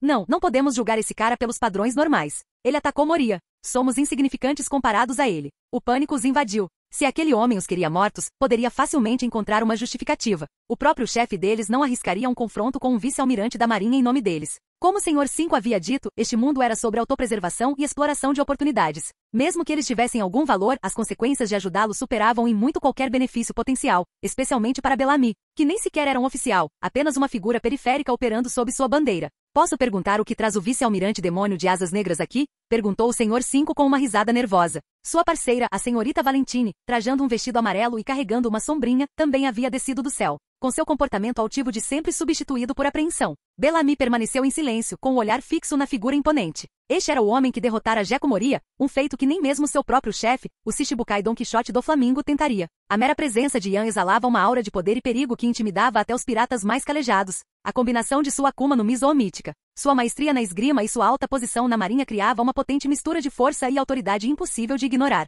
Demônio de asas negras? Yan ficou surpreso. Esse era o nome dado à verdadeira forma Hollow de Ukiyoha. Ele se lembrou dos artigos de jornal que retratavam o confronto épico entre ele, planando pelo céu com suas asas negras abertas, e Gekko Moria, transformado em um sapo gigante após absorver 900 sombras. Diabo Negro? Não é um apelido ruim. Seja você um pirata ou um fuzileiro naval, precisa de um nome legal e intimidador. Caso contrário, você será apenas mais um rosto sem nome na multidão. O que vocês acham? Foram vocês que vieram me procurar. E não é nosso dever como fuzileiros navais eliminar piratas? A expressão impassível de Yan não revelava seus pensamentos. O Senhor 5 virou-se para Bellamy e disse, viu? Se você tivesse se juntado a nós, nada disso teria acontecido. Você insistiu em catar restos como uma hiena de verdade. Qualquer osso serve, desde que você consiga roê-lo. Yan e Tashigi não sentiam nenhuma compaixão por esses piratas impiedosos, movidos apenas pela ganância e desprovidos de empatia. Eles os eliminaram sem hesitar, uma decisão que lhe rendeu um bônus inesperado. O quê? Você não é só um cachorro seguindo atrás comendo merda? Retrucou Bellamy, pegando o Senhor 5 desprevenido. Ele tinha razão. Se Bellamy não tivesse interferido, eles não estariam nessa situação. Afinal, ambos eram cachorros. Não me importo com suas pequenas disputas. Declaro que seu reinado de terror acabou. Se tiver alguma última palavra, guarde-a para o ceifador. Vamos ver se ele consegue fazer alguma coisa com esse demônio, anunciou Yan. O silêncio se instalou no navio. Sem discussão, sem negociação. Apenas um julgamento rápido e decisivo. Vice-almirante San, somos subordinados de um Shichibukai. Temos o direito de saquear, garantido pelos próprios fuzileiros navais. Gaguejou o Senhor 5, com gotas de suor se formando na testa. Ele sabia que se não tomassem cuidado, aquele homem poderia matá-los. Como se para confirmar seus temores, Yan falou. Que tal atacar um vice-almirante da marinha, conspirar com o Shichibukai e tramar para derrubar um reino? Esses crimes valem algumas dezenas de mortes, não concorda? Yan não hesitou em usar as próprias palavras de Crocodile contra eles. Contra piratas que desprezavam a honra e a lealdade, não se podia dar ao luxo de ser honrado. Para retribuir a gentileza com ressentimento, como se retribui a gentileza? Quando o mal encontra justificativa, ele só se torna mais ousado. A verdadeira força é a única linguagem que importa. Droga, ele já havia preparado suas acusações. O que poderiam dizer em defesa? O chefe deles sabia do plano deles para derrubar o reino. Foi por isso que, diferentemente da história original, onde Crocodile passou 3 anos escondendo sua verdadeira identidade, ele declarou abertamente suas intenções, recrutando novos membros agressivamente. Isso levou ao encontro inesperado com Bellamy, que apesar dos riscos, estava determinado a se juntar às fileiras de Doflamingo. Crocodile buscou acelerar seu plano, acreditando que obter a arma ancestral Plutão lhe daria o poder de rivalizar até mesmo com os 4 imperadores, mesmo que a dominação mundial permanecesse inalcançável. Seus subordinados se tornariam figuras renomadas, temidas e respeitadas em todos os mares. No entanto, todo o plano era uma farsa. As informações sobre Plutão eram apenas uma distração, uma lenda passada de geração em geração. A arma real provavelmente havia virado pó séculos atrás. Mesmo com os projetos de Frankenwater 7, construí-la seria uma tarefa monumental. E mesmo que conseguissem, o governo mundial provavelmente interviria, apreendendo a arma e condenando-os como criminosos. Foi uma manipulação magistral, um engano cruel. Nico Robin havia empregado uma tática semelhante, buscando proteção do governo mundial até encontrar os piratas do chapéu de palha. Yan tinha certeza de que os 5 anciões eram capazes de tais maquinações. A fruta Bomba Bomba e a fruta Quilo Quilo. 2 frutas do diabo realmente extraordinárias, comentou Yan. Eram como galhos e gravetos da Akuma no Mi, 2 frutas que Yan cobiçava. A Akuma no Mi do Crocodile também estava em sua lista, e era por isso que ele não as deixava escapar. Eram habilidades incrivelmente poderosas, mas seus usuários não conseguiram liberar seu verdadeiro potencial. Eles só conseguiram derrotar Bellamy com sua fruta Primavera inferior. Bellamy, vamos derrotá-lo juntos. É nossa única chance de escapar. O Senhor 5, sempre o intrigante, viu isso como mais uma oportunidade para recrutar Bellamy. Suas palavras deixaram Bellamy sem palavras. Esse cara era um idiota? O demônio de asas negras poderia derrotar o Gekko Moria. Será que ele achava que suas forças combinadas tinham alguma chance? Se ele fosse realmente tão forte, já teria substituído Doflamingo como Shichibukai. Em teoria, se o Senhor 5 tivesse desenvolvido adequadamente sua fruta Bomba-Bomba e a combinado com Busushoku Aki, ele poderia potencialmente desafiar Crocodile, cuja fruta Areia-Areia era fraca a explosões. Infelizmente, ele não tinha a habilidade e a inteligência necessárias. Bellamy, incerto sobre seu destino, concordou hesitantemente com o Senhor 5. Diante da morte, os sonhos tinham pouco valor. Somente sobrevivendo era possível perseguir suas ambições. Mesmo contra adversidades intransponíveis, era preciso lutar, caso contrário, mesmo na vitória, seu espírito seria quebrado, sua ambição extinta. Spring Hopper, imitando o equipamento de Luffy. Em segundo lugar, Bellamy se agachou, transformando as pernas em molas, comprimindo-as antes de se lançar no ar. No entanto, ele não atacou Ian diretamente. Em vez disso, ricocheteou nas paredes do navio, e seus movimentos se tornaram confusos enquanto ele alcançava velocidades além da percepção humana. Atirador de primavera. No auge de seu impulso, quando sua energia cinética estava no máximo, ele liberou seu ataque mais poderoso. Ele se lançou em direção ao alvo, com o objetivo de perfurá-lo com seu corpo acionado por mola e mandá-lo pelos ares. Ele havia usado essa técnica contra Luffy na história original, e Luffy posteriormente a adaptou para derrotar Doflamingo, demonstrando a clara hierarquia entre a fruta da primavera e a fruta Gomu Gomu. Explosão de corpo inteiro. Rugiu o Senhor 5, seu corpo crepitando com energia explosiva, engolfando-o em uma nuvem de pólvora. Ele ativou suas técnicas Foot Bomb e Breath Bomb, uma combinação semelhante ao ataque de Bellamy, desencadeando um ataque simultâneo em Ian de ambos os lados. A senhorita Valentine, usuária da fruta Kilo Kilo, capaz de manipular seu peso, flutuou no ar, reduzindo seu peso a zero. Ela se posicionou diretamente acima da cabeça de Ian e então instantaneamente aumentou seu peso para 10.000 quilos, despencando em sua direção com força devastadora. Guilhotina de 10.000 quilos. Morra, seu tolo demônio alado negro. Ela gritou. Nem mesmo um vice-almirante seria capaz de resistir a tal ataque. Mas ela havia se esquecido de que Gekko Moria, em sua forma de sapo gigante, havia desferido um soco imbuído de Busushoku Aki, com uma força que excedia em muito 10.000 quilos. Esse ataque provavelmente estava no mesmo nível do trovão retumbante dos 8 trigramas de Kaido em sua forma básica, do Kong Gun de Luffy em quarta marcha e do Downy Punk de Kid. Ele não está se esquivando? Ele está tão confiante assim? Caçoaram o Senhor 5, Bellamy e seus companheiros de tripulação, acreditando que a vaidade de Ian finalmente o havia alcançado. Ian poderia ter facilmente evitado os ataques com Sonido, mas queria testar os resultados de seu recente treinamento de Aki. Ele canalizou sua pressão espiritual para as mãos, cobrindo-as com uma camada de Busushoku Aki negro como azeviche. Agora ele podia controlar seu Aki, endurecendo partes específicas do corpo. Seu Aki era muito superior ao de indivíduos comuns. Ele simplesmente ergueu os braços, bloqueando ambos os ataques sem esforço. As explosões e a força comprimida reverberaram contra suas mãos endurecidas, mas não conseguiram penetrar sua defesa impenetrável. Como isso é possível? Ambas as tripulações ficaram atordoadas. Ele simplesmente levantou os braços. A distância entre eles era intransponível. Naquele momento, a senhorita Valentine atingiu o ápice de sua descida, pronta para desferir o golpe final. Ian agarrou Bellamy e o Senhor 5, puxando-os meio passo para trás, seus corpos presos em suas mãos, incapazes de se libertar, tornando-se escudos contra o ataque iminente. Morra, gritou a senhorita Valentine. No entanto, foram Bellamy e o Senhor 5 que sofreram o impacto do ataque. O último pensamento consciente deles foi uma única palavra: idiota. Bum! O casco do navio se estilhaçou, abrindo um buraco enorme na estrutura de madeira. A senhorita Valentine estava certa. Ninguém conseguiria resistir a tamanha força. Todos perderam a consciência. Ian não pôde deixar de sentir uma sensação de déjà vu. Ele não havia presenciado uma cena semelhante em outro mundo, onde um grupo de estudantes tentou selar um chefe poderoso com um ataque combinado, apenas para falhar? Saiam. Ian deu um passo para trás, seu Busushoku Aki ainda ativo. Ele estendeu a mão para dentro dos corpos inconscientes dos 3 piratas, extraindo suas almas de Akuma no Mi. A alma de Bellamy parecia uma fonte, enquanto a da senhorita Valentine e a do Senhor 5 eram 2 nuvens distintas de gás, uma pulsando com energia explosiva, a outra flutuando em densidade. Sem hesitar, ele os devorou, absorvendo seus poderes. 2 novos galhos brotaram em sua árvore interna de Akuma no Mi, produzindo 3 frutos únicos. Sua árvore da fruta do diabo ficou ainda mais forte. Capítulo 37. A fruta Primavera era um poder formidável, cuja verdadeira força residia em sua capacidade de compressão. Se despertada, ela poderia manipular a elasticidade dos objetos ao redor, estendendo-se e contraindo-se como um cajado lendário. No entanto, Ian não tinha interesse em desenvolver todo o seu potencial. No fim das contas, todas as frutas do diabo serviriam apenas como combustível para sua fusão de moldes, com sua essência absorvida e assimilada. Seu verdadeiro poder residia em si mesmo. Ele voltou seu olhar gélido para os piratas restantes, espalhados pelos navios sobreviventes, cada um deles uma fonte potencial de almas valiosas.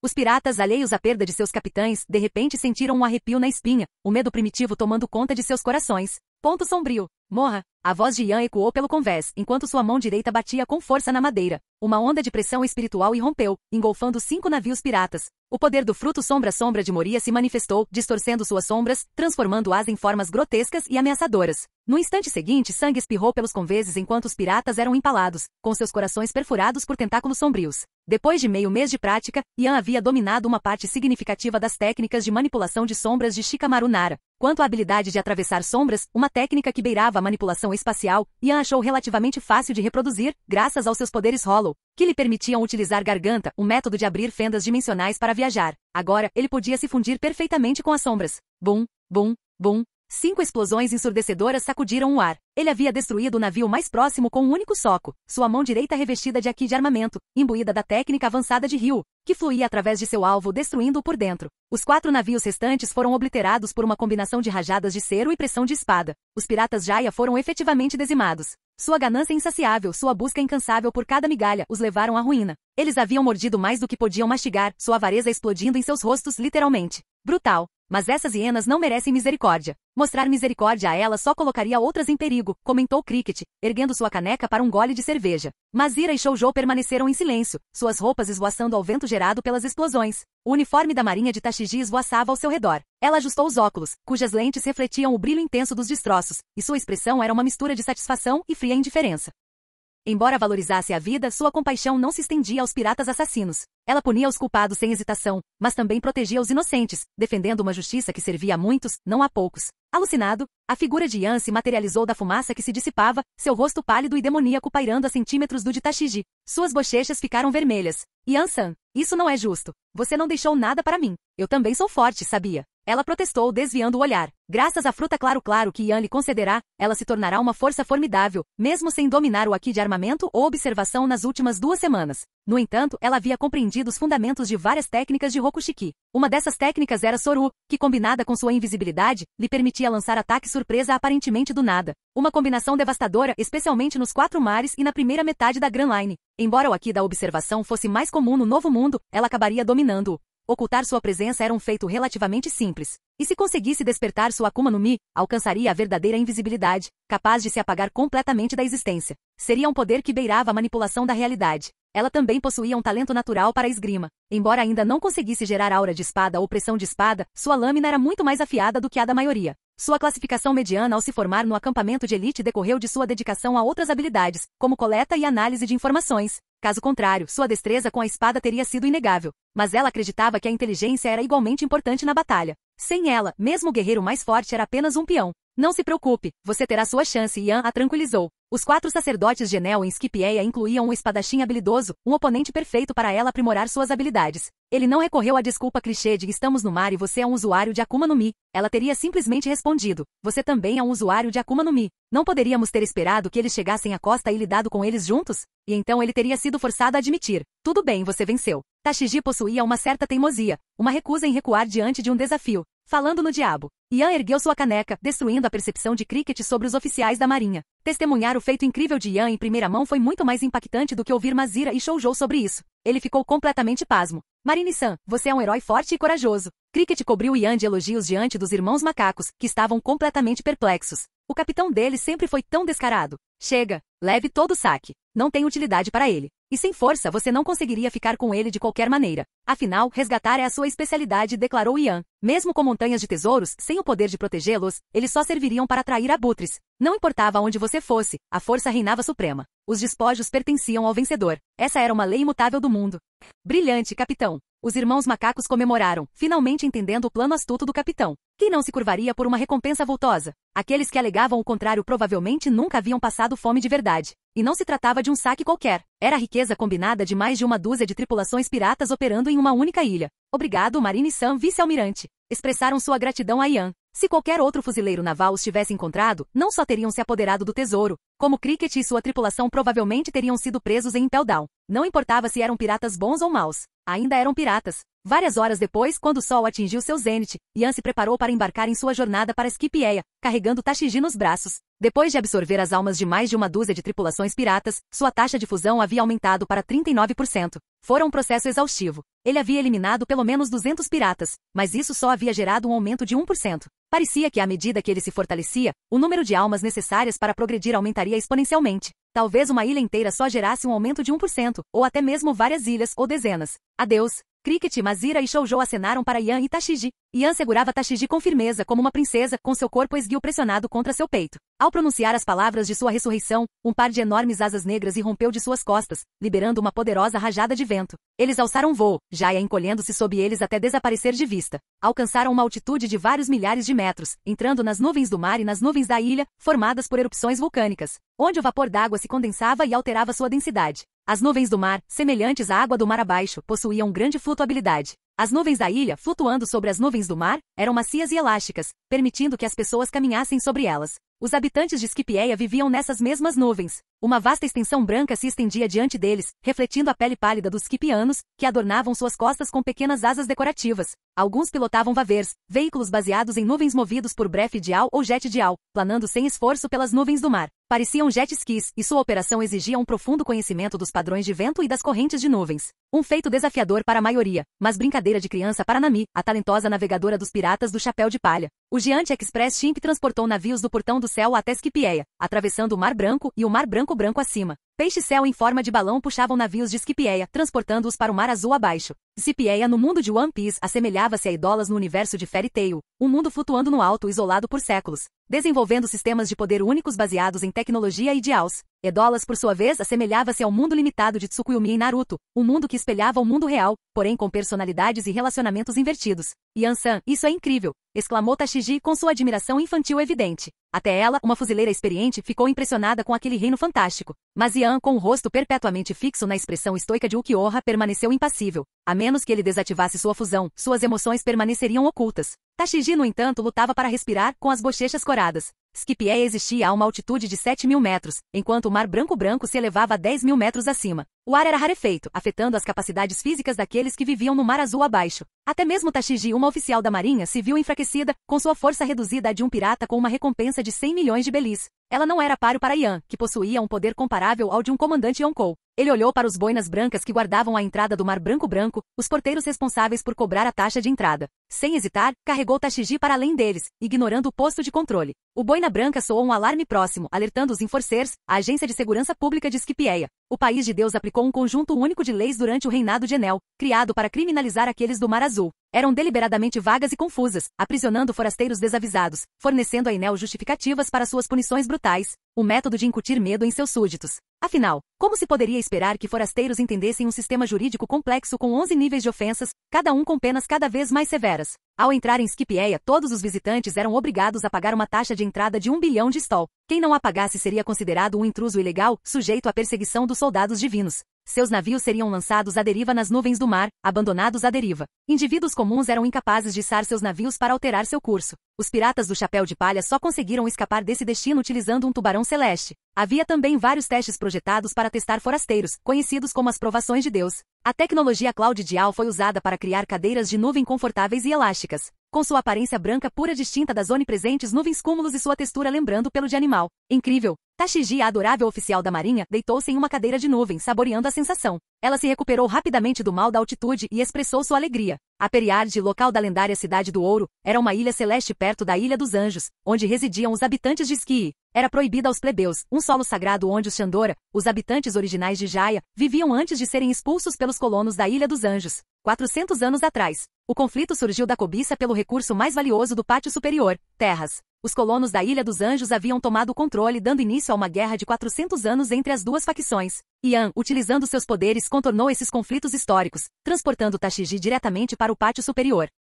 Acima deles, as raízes enormes do Jack gigante serpenteavam entre as nuvens, uma visão que lembrava a árvore da luz do sol Eve, na Ilha dos Homens-Peixe. Ambas as árvores forneciam oxigênio essencial para seus respectivos habitantes. Uma canalizava a luz solar para as profundezas do oceano, iluminando a escuridão, enquanto a outra protegia o céu de seus raios intensos. Afinal, a uma altitude de 10.000 metros, o poder do sol era amplificado. Um prosperou nas trincheiras mais profundas, o outro voou nos céus mais altos. Um tinha asas, o outro tinha cauda. Não se preocupe, um dia eu te levo para a Ilha dos Homens-Peixe, Yan tranquilizou Tashigi. Ele estava ansioso para visitá-la. A princesa Shiraoshi e a princesa Sereia era uma das beldades do mundo de One Piece, ao lado de Boa Hancock e Kozuki Iori. Nami e Robin estavam entre as 10 beldades mais bonitas. Embora ele não tivesse interesse romântico por nenhuma delas, Tashigi, sua adorável subordinada, era mais do que suficiente para lidar. Mas isso não significava que ele não pudesse apreciar a beleza delas. Capítulo 38. Sério? Tashigi, a fuzileira de olhos arregalados, praticamente pulou de alegria, com o rosto radiante de alegria. No mundo de One Piece, a liberdade de movimento tinha um preço, o preço do poder. Sem ele, enfrentava-se a dura realidade da pilhagem e do perigo. Ela, sem dúvida, não tinha esse poder, mas seu superior possuía-o em abundância. Por que ele era tão gentil com ela? Será que ele nutria sentimentos por ela? A mente de uma jovem na flor da juventude era um terreno fértil para tais fantasias.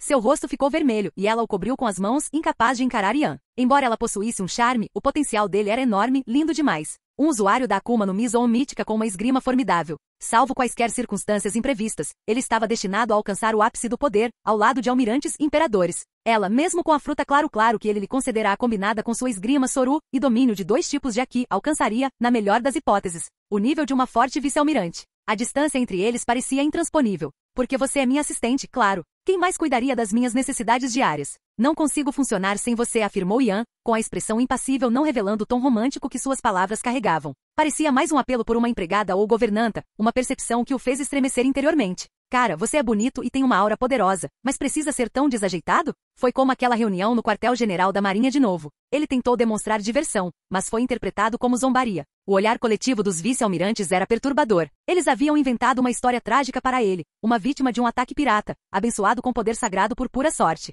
Era para angariar simpatia. Então, eu sou apenas uma assistente? A voz de Tashigi estava carregada de decepção, mas seus olhos se iluminaram rapidamente, sua mente afiada compreendendo a implicação. Um assistente oferecia apoio profissional, não cuidados pessoais. Isso significava que ainda havia uma chance? Seus pensamentos voltaram a girar em espiral. Sim, certamente tornaria as coisas mais fáceis. E suponho que eu poderia levá-la comigo nas minhas viagens, continuou Ian, valendo-se de seu vasto conhecimento de estratégias românticas, adquirido em inúmeros livros e animes. No entanto, sua fala, combinada com o comportamento estoico e distante de Ukiyoha, criava uma dissonância perturbadora. Isso era excruciante. As esperanças de Tashigi foram frustradas mais uma vez. Ela era realmente tão inútil? Seria apenas um fardo em batalhas de alto nível, um obstáculo que poderia ser eliminado por uma explosão de energia. Protegê-la só o atrapalharia.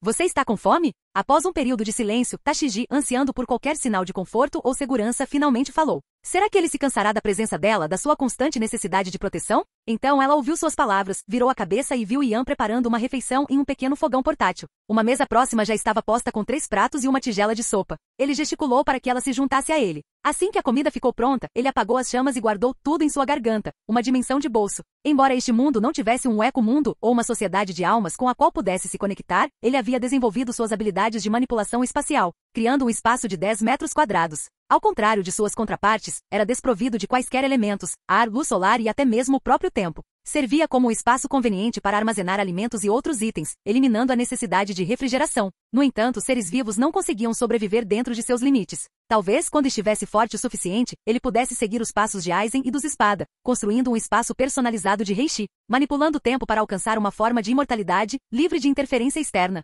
Uau, Yan-san, que rápido! Exclamou Tashigi, impressionada com a velocidade dele. Ele havia preparado o almoço inteiro em tão pouco tempo. Embora os navios de guerra da Marinha fossem equipados com cozinhas e instalações recreativas para suas tripulações, ter um bolso individual para tais tarefas era incrivelmente conveniente, especialmente durante missões solo. Gostaria de experimentar? O rosto de Ian corou, envergonhado pela insinuação involuntária. Ele notara seu comportamento apaixonado, e sabendo que ela não se recuperaria tão cedo, decidirá preparar o almoço com antecedência. E essa foi a resposta dela? Yan-san. Tashigi imediatamente percebeu que suas palavras poderiam ser mal interpretadas e ficou em silêncio, concentrando-se em sua refeição. Ian conteve um sorriso. Ela sempre era tão rápida em desafiá-lo, em provocá-lo. Agora, era ela quem estava nervosa. Se você realmente quer rir, poderia desativar seus poderes, por favor? É perturbador. Me assusta. Tashigi finalmente falou, sua voz quase um sussurro. Ian não tinha notado esse lado impetuoso dela enquanto assistia ao anime. Ela era uma desafiante implacável, não apenas em força, mas também em inteligência. Sua natureza assertiva provavelmente era resultado da hierarquia e disciplina rígidas dos fuzileiros navais. Ela havia encontrado uma alma gêmea em Somer, um homem que compartilhava seu espírito rebelde. Caso contrário, ela certamente teria sucumbido às regulamentações sufocantes. Coma logo. Nem 3 pratos e uma tigela de sopa conseguem te calar? Ian deu um peteleco na testa dela, o que lhe rendeu um gemido de protesto. Vice-almirante, você é tão mau. Será que ela conseguiria parar de ser tão adorável? Ele não aguentava. Depois do almoço, Tashigi, em uma repentina explosão de entusiasmo, pegou os pratos e correu para a beira do mar nuvens, lavando-os diligentemente, ansiosa para demonstrar suas habilidades domésticas. Ian balançou a cabeça, divertido com a mudança repentina de comportamento dela. Guardou a mesa e os bancos em sua garganta, e depois que tudo foi guardado, eles silenciosamente seguiram em direção ao pé de feijão gigante, cujo nome não é mencionado na história original. Isto é, eles alcançaram as ruínas rapidamente, e sua velocidade acelerada cobriu a distância em um piscar de olhos. Viram os restos da casa de Cricket, precariamente erguida em uma pequena ilha. Ao vê-lo pela primeira vez, Tashigi imitou a reação dos chapéus de palha, comentando sobre seu pequeno tamanho, uma estrutura simples de madeira com apenas 2 andares, ofuscada pelo enorme pé de feijão. Também estava incompleto, sem escadas. Agora, o motivo era claro. Fora lançado ao céu, a 10.000 metros acima do mar. E lá estava, o colossal campanário dourado. Eles ignoraram o poneglyph próximo, muito parecido com a tábua de pedra Uchiha no santuário Naka, inscrita com segredos visíveis apenas para aqueles com Sharingan, um plano orquestrado por Zetsu Negro para manipular Madara Uchiha. Da mesma forma, apenas os estudiosos de Chara e o povo de Wano conseguiram decifrar o texto antigo. Chara, a ilha dos estudiosos, possuía a árvore do conhecimento, um repositório da sabedoria do mundo. Wano, a terra dos samurais, foi a origem dos próprios poneglyphos. O poneglyph provavelmente continha a inscrição: Roger esteve aqui. Robin, ao decifrá-la, ficou atônito. Ela se perguntava como Roger conseguia entender uma escrita tão antiga, quanto mais esculpi-la na pedra indestrutível. Só quando chegaram a Wano é que a verdade foi revelada. Devemos tocá-lo? Perguntou Tashigi a Ian, olhando para o enorme sino dourado. Sem uma força imensa, não seria possível sequer levantar o tronco usado como seu batedor. Talvez indivíduos como Garp, Sengoku Kaido, Big Mom ou Barba Branca, com sua monstruosa destreza física, pudessem realizar tal feito. Ela não tinha certeza se Ian possuía tamanha força, mas, lembrando-se do comentário anterior sobre velocidade, sabia que questionar suas habilidades novamente provavelmente resultaria em uma ação imediata e decisiva. O pensamento fez com que um rubor subisse às suas bochechas. A culpa era toda dele por ser tão excepcional, por alimentar as fantasias dela. Ian suspirou interiormente. Será que isso também era culpa dele? Ela pode ser uma garota fofa e inocente, mas às vezes pode ser incrivelmente irracional. Por que não focar em ficar mais forte? Claro, é um símbolo da amizade entre os Xandia e o ancestral de Cricket, e um desafio ao deus que governa esta ilha. Ian riu baixinho e se aproximou do campanário dourado, arregaçando as mangas. Buzo Shokuaki negro envolvia seus braços. Embora pudesse facilmente levantar 20 toneladas, balançar o tronco seria um desafio considerável. Força não era sinônimo de praticidade. Ele precisava de mais poder. Ativou as 3 frutas do diabo dentro de si: a fruta da primavera, a fruta do quilo e a fruta bomba. 10 toneladas adicionais de força percorreram seu corpo, combinadas com o poder explosivo e o impulso aprimorado da fruta primavera. Ele agora possuía uma força impressionante de 100 toneladas. Tashigi, com a visão obscurecida pelo Ki negro, não conseguia ver a ativação da fruta primavera. Um estrondo estrondoso ecoou pelo ar quando Ian desferiu um soco devastador. O campanário dourado, atingido com uma força inimaginável, foi perfurado, abrindo um enorme buraco em sua lateral. O som profundo e ressonante do sino reverberou por toda Skipieia e alcançou a distante terra de Jaya, 10.000 metros abaixo. Ele havia conseguido. A Cidade do Ouro. Não era apenas uma lenda? Em Jaya, os piratas restantes e os cidadãos empobrecidos ficaram atordoados. Eles zombaram de inúmeros aventureiros que vieram em busca da cidade lendária, mas agora a verdade havia sido revelada. Foram eles que foram enganados. Obrigado, Ian-san. Cricket, Mazira e Shoujo choraram lágrimas de alegria. O nome de seu ancestral finalmente foi limpo após 400 anos de ridículo e vergonha. É uma mensagem de Deus? Em Skipieia, os habitantes alados pararam, com os passos vacilantes. Desde que sua ilha passará a ser administrada por um deus com leis rígidas 3 anos antes, eles não ousavam desafiar sua autoridade. Mas eles esperaram e esperaram. Nada aconteceu. Quem tocou o campanário dourado? Viper, um descendente dos guerreiros Xandia, exclamou com a voz cheia de choque e descrença. Depois que o pátio superior, a única terra no céu com solo fértil, foi trazido para Skipieia, este foi reivindicado como solo sagrado, e seu lar ancestral foi roubado deles. Eles sonhavam em tocar o campanário dourado, um símbolo de sua terra natal perdida, um sinal para os descendentes de Nolan, um testemunho de seu espírito inabalável. Os Xandia, os habitantes originais de Jaya, travaram uma guerra de 400 anos contra os Skipianos, buscando recuperar seu lar ancestral e tocar o sino mais uma vez.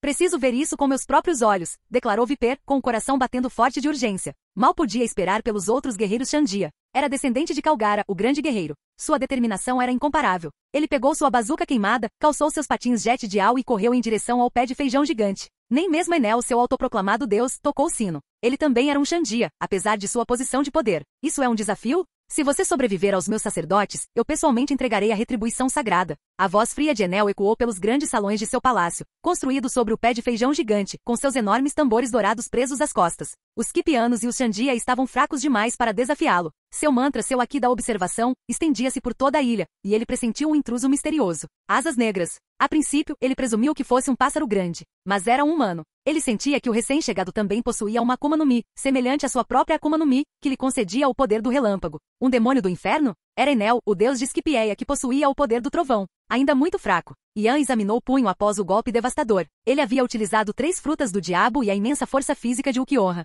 Ele tinha certeza. Se Garp tivesse atingido o campanário dourado, não seria apenas um buraco. Seria uma aniquilação total. Capítulo 39. No olho direito do crânio, você disse? 2 figuras imponentes estavam perto dos restos do almoço de Ian e Tashiji, suas vozes um estrondo baixo. Uma era humanoide, a outra, um cão enorme. Eles seguiram um rastro de fumaça, apenas para encontrar restos descartados. Eram os sacerdotes responsáveis por 2 das 4 provações de Deus, provas com uma taxa de sobrevivência que variava de 50% a assustadores 0%, reservadas para aqueles que haviam cometido pecados graves contra Scipieia. Entrada ilegal era uma infração menor, mas seus crimes agora incluíam caçar animais protegidos e perturbar o meio ambiente. 3 acusações contra eles, mais do que suficientes para justificar as provações de Deus. Além disso, a proximidade com o santuário de Deus e a recente falta de visitantes em Scipieia os deixaram entediados e ansiosos por ação. Eles praticamente brigaram pelo direito de prender os intrusos. O olho direito da caveira? Isso se referia a uma passagem no diário de bordo de Montblanc Nolan, que descrevia uma terra de ouro escondida dentro do olho direito de uma ilha em forma de caveira. Mencionava um enorme sino feito de ouro. No entanto, quando metade de Jaya foi lançada ao céu, as alegações de Nolan foram descartadas como mentiras. Foi somente quando os piratas do Chapéu de Palha, por acaso, combinaram os mapas de Jaya e Scipieia, que a formação em forma de crânio foi revelada, resolvendo um mistério de 400 anos. Vice-almirante Ian, você é incrível! Exclamou Tashiji, com os olhos arregalados de admiração. Como você sabe, sem nem tentar, pensou Ian, mas se conteve para não expressar seu ceticismo. Engajar-se em um debate com a jovem tão sincera só levaria a idas e vindas intermináveis. Não vamos lá em cima? Perguntou Tashiji, lembrando-se do propósito declarado de Ian ao visitar Scipieia, se comunicar com Deus. Eles tocaram o sino dourado, mas agora pareciam estar atrasando sua subida. Alguém está vindo. O potente aqui de observação e as habilidades de detecção de alma de Ian detectaram 4 presenças se aproximando. 2 eram humanas, as outras 2, animalescas. Não eram os 4 sacerdotes, apenas 2 deles. Embora não conseguisse discernir suas aparências exatas, ele conseguia sentir suas formas de vida, ao contrário do mantra de Enel, que apesar de abranger toda a ilha, só conseguia detectar a presença de vida e o número de indivíduos. Era uma extensão de seus poderes da Goru-Goru no Mi. Shinigami e Olos eram seres inerentemente espirituais. Seu poder espiritual excedia o dos humanos comuns. Em plena força, o sensor de alma de Ian podia cobrir metade de uma pequena ilha, diferenciando entre humanos e animais. Uma representação visual clara dessas presenças, no entanto, exigiria uma taxa de fusão de 70 a 80% com o modelo Ulquiorra. Mesmo Fugitora com sua maestria no Aqui da observação, capaz de vislumbrar o futuro e garantir a vitória em qualquer aposta, não conseguiria tal feito. Isso foi demonstrado durante o arco de Dressrosa, onde Fugitora, movido pelos atos de heroísmo de Luffy e lamentando suas próprias ações passadas, reconheceu a existência de amor e compaixão em meio à crueldade do mundo. Grito. Um grito estridente perfurou o ar. Um pássaro enorme com penas roxas, olhos amarelos e um bico longo desceu do céu, suas asas poderosas batendo ritmicamente. Em suas costas cavalgava Shura, o sacerdote que governava a provação das cordas. Ele usava um cap de aviador e carregava uma longa lança, e sua chegada fez o chão tremer sob eles. Um grande cão branco saltava ao lado deles, o sacerdote da provação do ferro, empoleirado em seus ombros, empunhando uma enorme espada branca. A bainha era uma esfera gigante. Quanto aos 2 sacerdotes restantes, um provavelmente estava atrasado, enquanto o outro observava à distância, avaliando a situação. Ele não era tolo o suficiente para confrontar os intrusos diretamente,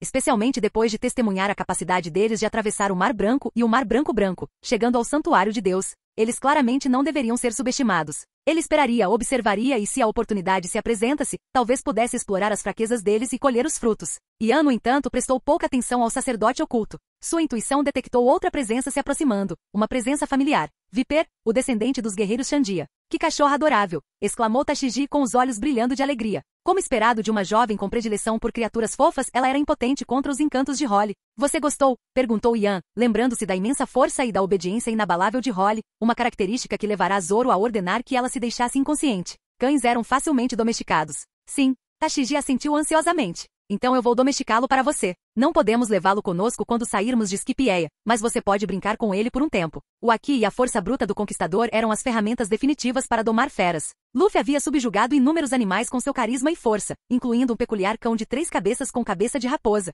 uma das bizarras criações zumbis de Gecko Moria.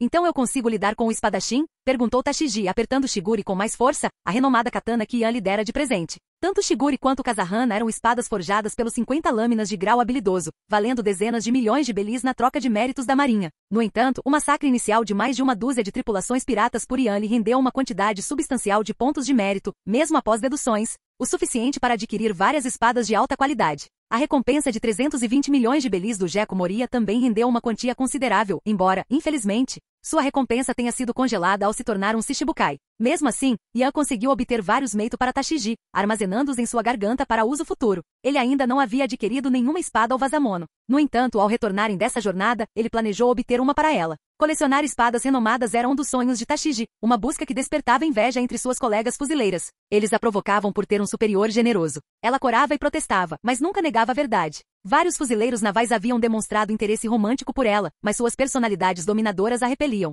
Yan era diferente. Ele era distante, mas inegavelmente poderoso, com imenso potencial. Era bonito e, mais importante, tratava seus subordinados com respeito e generosidade. Quem mais presentearia sua subordinada com uma Akuma no Mi que valia mais de 1 bilhão de belis e lhe concederia maços de espadas no valor de milhões? Seu comportamento estoico era um sinal de sua sinceridade, seu foco inabalável no bem-estar dela. Ele até a levou nessa jornada, compartilhando sua paixão pela esgrima e explorando as maravilhas da Grand Line. O coração dela havia sido conquistado. Claro, Yan assentiu. Ele estimou que os 4 sacerdotes de Scipieia, tendo sido derrotados pelos piratas do Chapéu de Palha, possuíam níveis de poder equivalentes aos de piratas com recompensas de cerca de 100 milhões de belis. Enquanto On tinha vantagem de mantra e seu disco de nuvem de ferro, Tashiji possuía Soru, a fruta claro-claro, e a intuição de um espadachim habilidoso. O confronto parecia justo. E se ela precisasse de ajuda, ele interviria. Sua habilidade com a espada não era motivo de zombaria. Morador do Mar Azul, você é acusado de entrada ilegal, invasão de território sagrado, caça de animais protegidos e perturbação do meio ambiente. Por esses crimes eu o submeterei à provação do ferro, declarou On, apontando sua espada para Yan, com seus óculos escuros brilhando ameaçadoramente. Besteira! Sai da minha frente! Esta é a minha provação das cordas. Shura rugiu, desafiando a autoridade de On. O quê? Você discorda? Quer resolver isso num duelo? On encarou Shura, seus olhares se encontrando em uma silenciosa batalha de vontades. Era uma oportunidade rara de apreender um intruso, especialmente alguém que ousara invadir o santuário de Deus. Enel, o autoproclamado deus de Scipieia, estaria observando a apresentação de perto. On, que governava a aprovação do ferro com sua taxa de sobrevivência de 0%, não tinha intenção de ceder a Shura, cuja aprovação da corda ostentava uma taxa de sobrevivência de apenas 3%. Embora a aprovação de Shura fosse considerada formidável, especialmente em comparação com as provas do pântano 10% e das bolas, 50%. Ela empalideceu em comparação com a aprovação implacável de On. Mesmo uma pequena diferença de habilidade entre mestres poderia determinar o resultado de uma batalha. Ambos estavam fora de seus territórios designados, sem a vantagem de seus respectivos desafios, as cordas invisíveis e os espinhos de ferro. No entanto, suas forças individuais permaneciam, e On estava confiante em sua superioridade. Dentro de seus respectivos domínios, mesmo que seus oponentes fossem um pouco mais fortes, eles tinham uma chance de reverter as probabilidades, a menos que a diferença de poder fosse intransponível.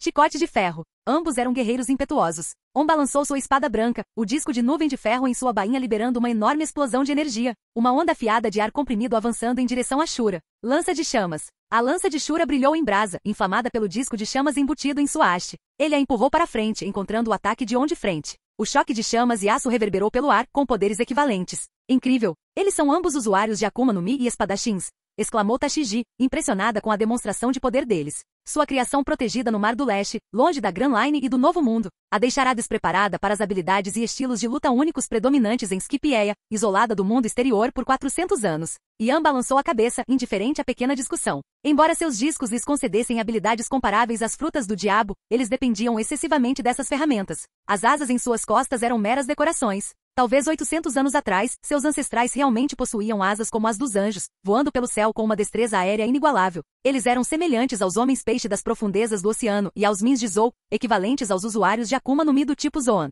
Se tivessem mantido essas habilidades, teriam representado um desafio ainda mais formidável. Ele teria sido forçado a utilizar Gepo e sua primeira ressurreição, Murciélago. Mas contra esses fracos, um único golpe de cero ou uma onda de pressão de espada bastariam, enviando-os ao encontro de seu deus. As asas deles são tão pequenas. A voz de Tashiji estava carregada de decepção. Suas fantasias de infância com anjos celestes haviam sido destruídas. A dura realidade do mundo muitas vezes empalidecia em comparação com os sonhos da juventude. Esses são dials, exclusivos de Scipieia. São como armas científicas. Não tenho tempo para explicar todos, mas o dial do careca é feito de um material chamado nuvem de ferro. Ele pode ser moldado em vários formatos, tanto para ataque quanto para defesa. Sugiro que o enfrentem em combate corpo a corpo, testando sua esgrima. Yan explicou. Os olhos de Tashiji se arregalaram em compreensão. Indivíduos que dependiam de armas muitas vezes não tinham confiança em suas próprias habilidades físicas. Isso apresentou uma fraqueza explorável. Vamos entrar na briga. 2 oponentes, um para cada um de nós. Parecia que a pequena disputa deles estava chegando a um impasse, suas habilidades tão desiguais que era impossível discernir um vencedor claro. On foi o primeiro a ceder. Não foi um sinal de covardia, mas sim uma decisão estratégica.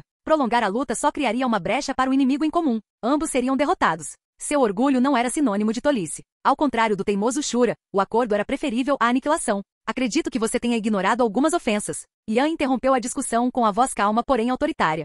Ah, interessante. Já que você está prestes a morrer, vamos lhe dar uma chance de defender seu caso. On respondeu, com um toque de divertimento na voz. Eles já haviam encontrado inúmeros indivíduos que tentaram justificar suas ações, buscando misericórdia. Mas neste mundo o sentimentalismo era uma fraqueza. Ter compaixão pelos inimigos era trair a si mesmo. A força determinava tudo. Ele estava curioso para ouvir a defesa de Yan, com um sorriso irônico nos lábios. Acredito que deveríamos acrescentar mais algumas acusações. Obstrução da justiça e agressão aos sacerdotes de Deus, declarou Yan, com a voz fria e inabalável. Interessante. Nunca ouvi falar de alguém que tenha aumentado sua própria lista de crimes. A diversão de On desapareceu, substituída por uma sensação de desconforto. Inicialmente, ele presumiu que eles desconheciam as leis de Scipieia, mas suas ações demonstraram claramente uma compreensão das regras. Tratava-se de uma provocação deliberada. Havia apenas duas possibilidades. Ou eram tolos, ou possuíam uma confiança inabalável na própria força. A julgar pelo rosto pálido de Yan, aqueles olhos verdes penetrantes e seu tom inabalável, On sentiu uma sinceridade arrepiante. Por que vocês dois morreram aqui? Uma onda de pressão espiritual aterrorizante irrompeu de Yan, envolvendo os dois sacerdotes e seus companheiros animais. Os sacerdotes sentiram uma sensação de pavor e poder avassalador. Os animais, no entanto, experimentaram uma sensação diferente. Era o desejo instintivo de se submeter a um ser superior. Capítulo 40. Que presunçoso! On e Shura exclamaram em uníssono. Embora a pressão não os machucasse fisicamente, seus companheiros animais, o cão branco gigante e o pássaro, tremiam como se sentissem algo assustador. Os penetrantes olhos verdes de Yan, realçados pela máscara Hollow, focaram no enorme cão branco. Você, vem aqui. O quê? Os dois padres ficaram surpresos. Estaria ele se dirigindo a eles? Desconhecendo o aqui do conquistador, presumiram que Yan estivesse usando um dial para projetar aquela aura avassaladora. Eles estavam prestes a retrucar com raiva. Quem ele pensa que é para nos dar ordens? Ele espera que obedeçamos? Então, para espanto deles, o cachorro ficou de pé sobre as patas traseiras, derrubando On no chão. Ele saltou até Tashigi, cutucando-a com a cabeça e abanando o rabo, com a língua para fora em uma demonstração de afeição canina. Bom garoto! Tashigi, apaixonada por criaturas fofas, encheu o cachorro de carinho e carinho. Seu desgraçado! O que você fez com o Holly? Enfurecido, On investiu contra Tashigi, com seu ferro chicoteando em sua direção. Ela reagiu instantaneamente, sacando sua lâmina Shiguri para bloquear o ataque. Holly, o cão branco, podia ser comandado por outros, mas apenas temporariamente. Assim que recuperasse os sentidos, sua lealdade retornaria a On. No entanto, Yan conseguirá domesticá-lo diante de seus olhos. O motivo não era claro, mas On não tolerava tamanho desrespeito. Para piorar a situação, uma mulher pequena ousara bloquear seu ataque. Sua fúria era palpável. Embora a esgrima de Tashigi ainda não estivesse à altura da de Zoro, seu treinamento com Yan nas últimas 2 semanas havia dado alguns resultados. Seu haki de observação ainda era rudimentar, incapaz de prever ataques com antecedência. No entanto, ela agora conseguia sentir as sutis mudanças de energia enquanto o oponente se preparava para atacar. Além disso, a espada de nuvem de ferro de On dependia de furtividade e alcance para sua eficácia. Caso contrário, Zoro não teria sido capaz de explorar sua fraqueza e desferir uma fênix decisiva de 1080 libras. Então seu nome é Holly? É um nome maravilhoso, disse Tashigi suavemente, acariciando o cachorro grande. Ela então se virou para On, seus olhos normalmente gentis endurecendo com um brilho frio. Você é realmente desprezível. Só porque seu animal de estimação foi domesticado por outra pessoa, você quer destruí-lo. Aquele ataque, alimentado pela raiva, não fora direcionado apenas a ela. Era direcionado também a Holly. On, despreocupadamente, pendurou a espada branca no ombro. Não preciso da sua aprovação. Eliminar um companheiro traidor é perfeitamente normal neste mundo. Mostrar misericórdia seria uma fraqueza. Não seja ingênua, mulher tola. Sua frustração era evidente, mas não era desgosto que sentia. Era aborrecimento. Ele havia criado Holly por tanto tempo, apenas para que ela se revelasse uma fera volúvel facilmente influenciada por outra. Se ele não pudesse mantê-la, então a destruiria, impedindo que se tornasse uma ferramenta para seus inimigos. Seu covarde, eu te desafio para um duelo. Tashigi desembainhou sua Shiguri, agarrando o cabo e a bainha com as 2 mãos e separando-os com um estalo brusco. A lâmina lisa e polida brilhava à luz do sol. Uma determinação feroz irradiava dela. Seu uniforme justo de fuzileiro naval acentuava suas curvas, adicionando um toque de perigo sedutor à sua presença já formidável. O rosto de On se contraiu. Eles não só haviam roubado seu amado animal de estimação, como também tiveram a audácia de agir com justiça. Claro, eles haviam usado sua força, mas aquela demonstração flagrante de arrogância era irritante. Holly, o grande cão branco, estava atrás de Tashigi, protegendo-a, emitindo um rosnado suave. Yan sentiu vontade de dar um tapa na cara. A mulher bonitinha e o cachorro eram uma combinação perfeita, ambos dotados de uma certa ingenuidade cativante. Embora On não fosse uma boa pessoa, eles estavam essencialmente roubando seu bichinho de estimação. Felizmente, Scipieia estava isolada do Mar Azul há tanto tempo que seus habitantes desconheciam a autoridade dos fuzileiros navais. Com sua taxa de fusão próxima a 40%, sua capacidade de criar garganta, portais interdimensionais, havia melhorado significativamente. Embora esses portais levassem a um vazio desprovido de ar, tempo e outros elementos, tanques de oxigênio existiam no mundo de One Piece. Levar Holly até o Mar Azul não era impossível. A imagem de uma espadachim bonitinha cavalgando um cachorro branco gigante pelo quartel-general da Marinha era, no mínimo, divertida. Holly possuía uma força incrível e era um nadador nato, o que o tornava um candidato ideal tanto para operações de combate quanto para operações de resgate marítimo. Recrutá-lo para os fuzileiros navais seria um recurso valioso. Haha, você é patético. Você criou esse vira-lata por tanto tempo, só para ele ser roubado tão facilmente. Vá em frente e brinque com a menininha. A outra é minha. Shura voltou sua atenção para Yan, reconhecendo-o como líder. Enquanto sua companheira se entretinha com o cachorro, ele testaria a força de seu dono. Montou seu Fusa, um grande pássaro do sul, cujas patas recuperavam a força agora que a opressiva pressão espiritual havia diminuído. Lança de fogo, declarou ele lançando-se em direção a Yan, sua lança avançando com intenção mortal. Grito. Um grito agudo de pássaro cortou o ar. Uma figura vestida com armadura, empunhando uma lança, materializou-se no céu, interceptando o ataque de Shura com um poderoso golpe. Finalmente, uma chance de lidar com vocês, povo maldito. A voz de Gunfall ecoou pelo campo de batalha. Yan o notou espreitando nas sombras, observando a situação. Embora suas intenções não fossem claras, era evidente que ele tinha Enel como alvo. Então essa era a escolha dele. Gunfall, o antigo deus de Scipieia, aquele que havia perdido o trono. Gunfall era um governante benevolente, amado por seu povo. Ele já viverá em harmonia com os Scipianos, mas sua existência pacífica fora destruída pela chegada de Enel. Enel e seus sacerdotes haviam tomado o controle de Scipieia, impondo seu domínio tirânico sobre a ilha. Gunfall e os Scipianos foram impotentes para resistir. Enel, com sua Goro no Mi, era invencível. Aqueles que o desafiassem enfrentariam o julgamento divino. No entanto, Gunfall nunca abandonou seu povo, continuando a protegê-los em segredo, um verdadeiro líder. Nas histórias de capa, foi somente após a derrota de Enel nas mãos de Luffy, cujo corpo de borracha era imune a raios, e sua subsequente jornada à lua que Gunfall recuperou sua posição legítima como deus. Não sei o seu propósito, senhor, mas permita-me juntar-me a esta luta contra Enel. Mesmo que o senhor deseje se tornar deus, eu me submeterei de bom grado, desde que prometa cuidar do meu povo.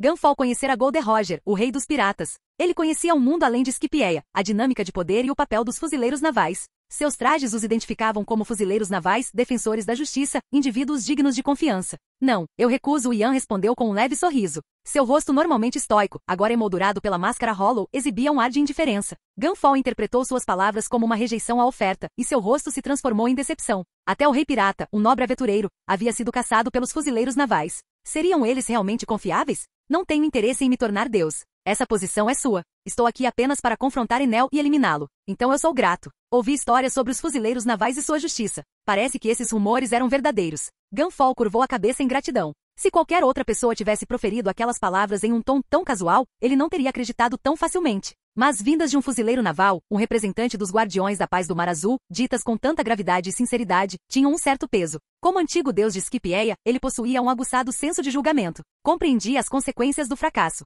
Se fossem derrotados, não haveria chance de rebelião. Ele já havia sido impotente contra Enel antes. Agora, com esses forasteiros oferecendo ajuda, ele tinha que contribuir, lutar pela liberdade de seu povo. Justiça? É um fardo que eu não entendo. Eu sou um demônio do inferno. Chiado. Enquanto Yan olhava para o enorme pé de feijão, com suas asas negras se abrindo atrás dele enquanto se preparava para ascender ao palácio lá no alto, um som como de uma serpente deslizando pelo chão chegou aos seus ouvidos. E de fato, era a serpente. A Piton gigante que foi levada para Scipieia junto com Jaya há 400 anos, um testemunho vivo da amizade entre Nolan e Calgara. Era neto de Kashi, o antigo deus serpente de Scipieia. Naquela época era um filhote. Agora era uma fera colossal. Até mesmo os reis dos mares eram um mistério, com suas vidas e origens envoltas em enigmas. Talvez em tempos antigos eles tenham governado o mundo, liderados pelo ancestral da princesa Shiraoshi, o atual Poseidon. Ainda não se sabe se os humanos triunfaram sobre eles com as armas antigas, Plutão e Urano. Puta merda, pare com isso! Yan ordenou, enquanto a Piton avançava em sua direção, com suas enormes mandíbulas abertas. Holly latiu, erguendo-se sobre as patas traseiras em uma postura humanoide, com os punhos enormes e rochosos cerrados.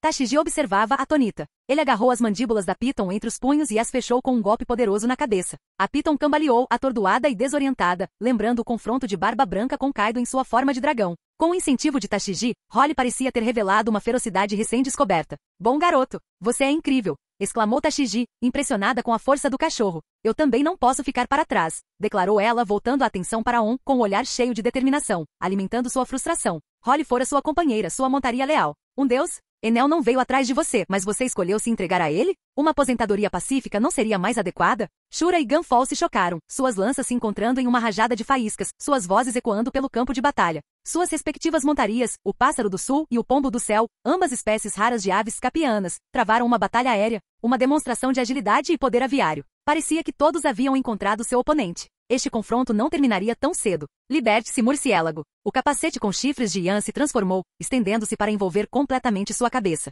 Enormes asas negras irromperam de suas costas, levando-o para o céu, em direção ao palácio que se elevava no alto, escondido entre as nuvens. Uma onda de energia gélida e opressiva emanava dele, muito mais arrepiante do que sua exibição anterior do Aqui do Conquistador. Parecia uma legião de espíritos vingativos, um frio que perfurava a alma. Um demônio das profundezas desafiando o Deus que governa os céus. Um confronto épico estava prestes a acontecer. Gunfall, sentindo a imensidão do poder de Yan, sentiu uma onda de excitação. Quando um deus abandonava a justiça, abraçando a tirania e a opressão, então um demônio, seu inimigo jurado, surgia para desafiá-lo, para limpar o mundo de sua corrupção. Não por nenhuma causa nobre, mas por uma razão simples e primordial. Ele era um incômodo. Ele seria arrastado para baixo, lançado nas profundezas do inferno.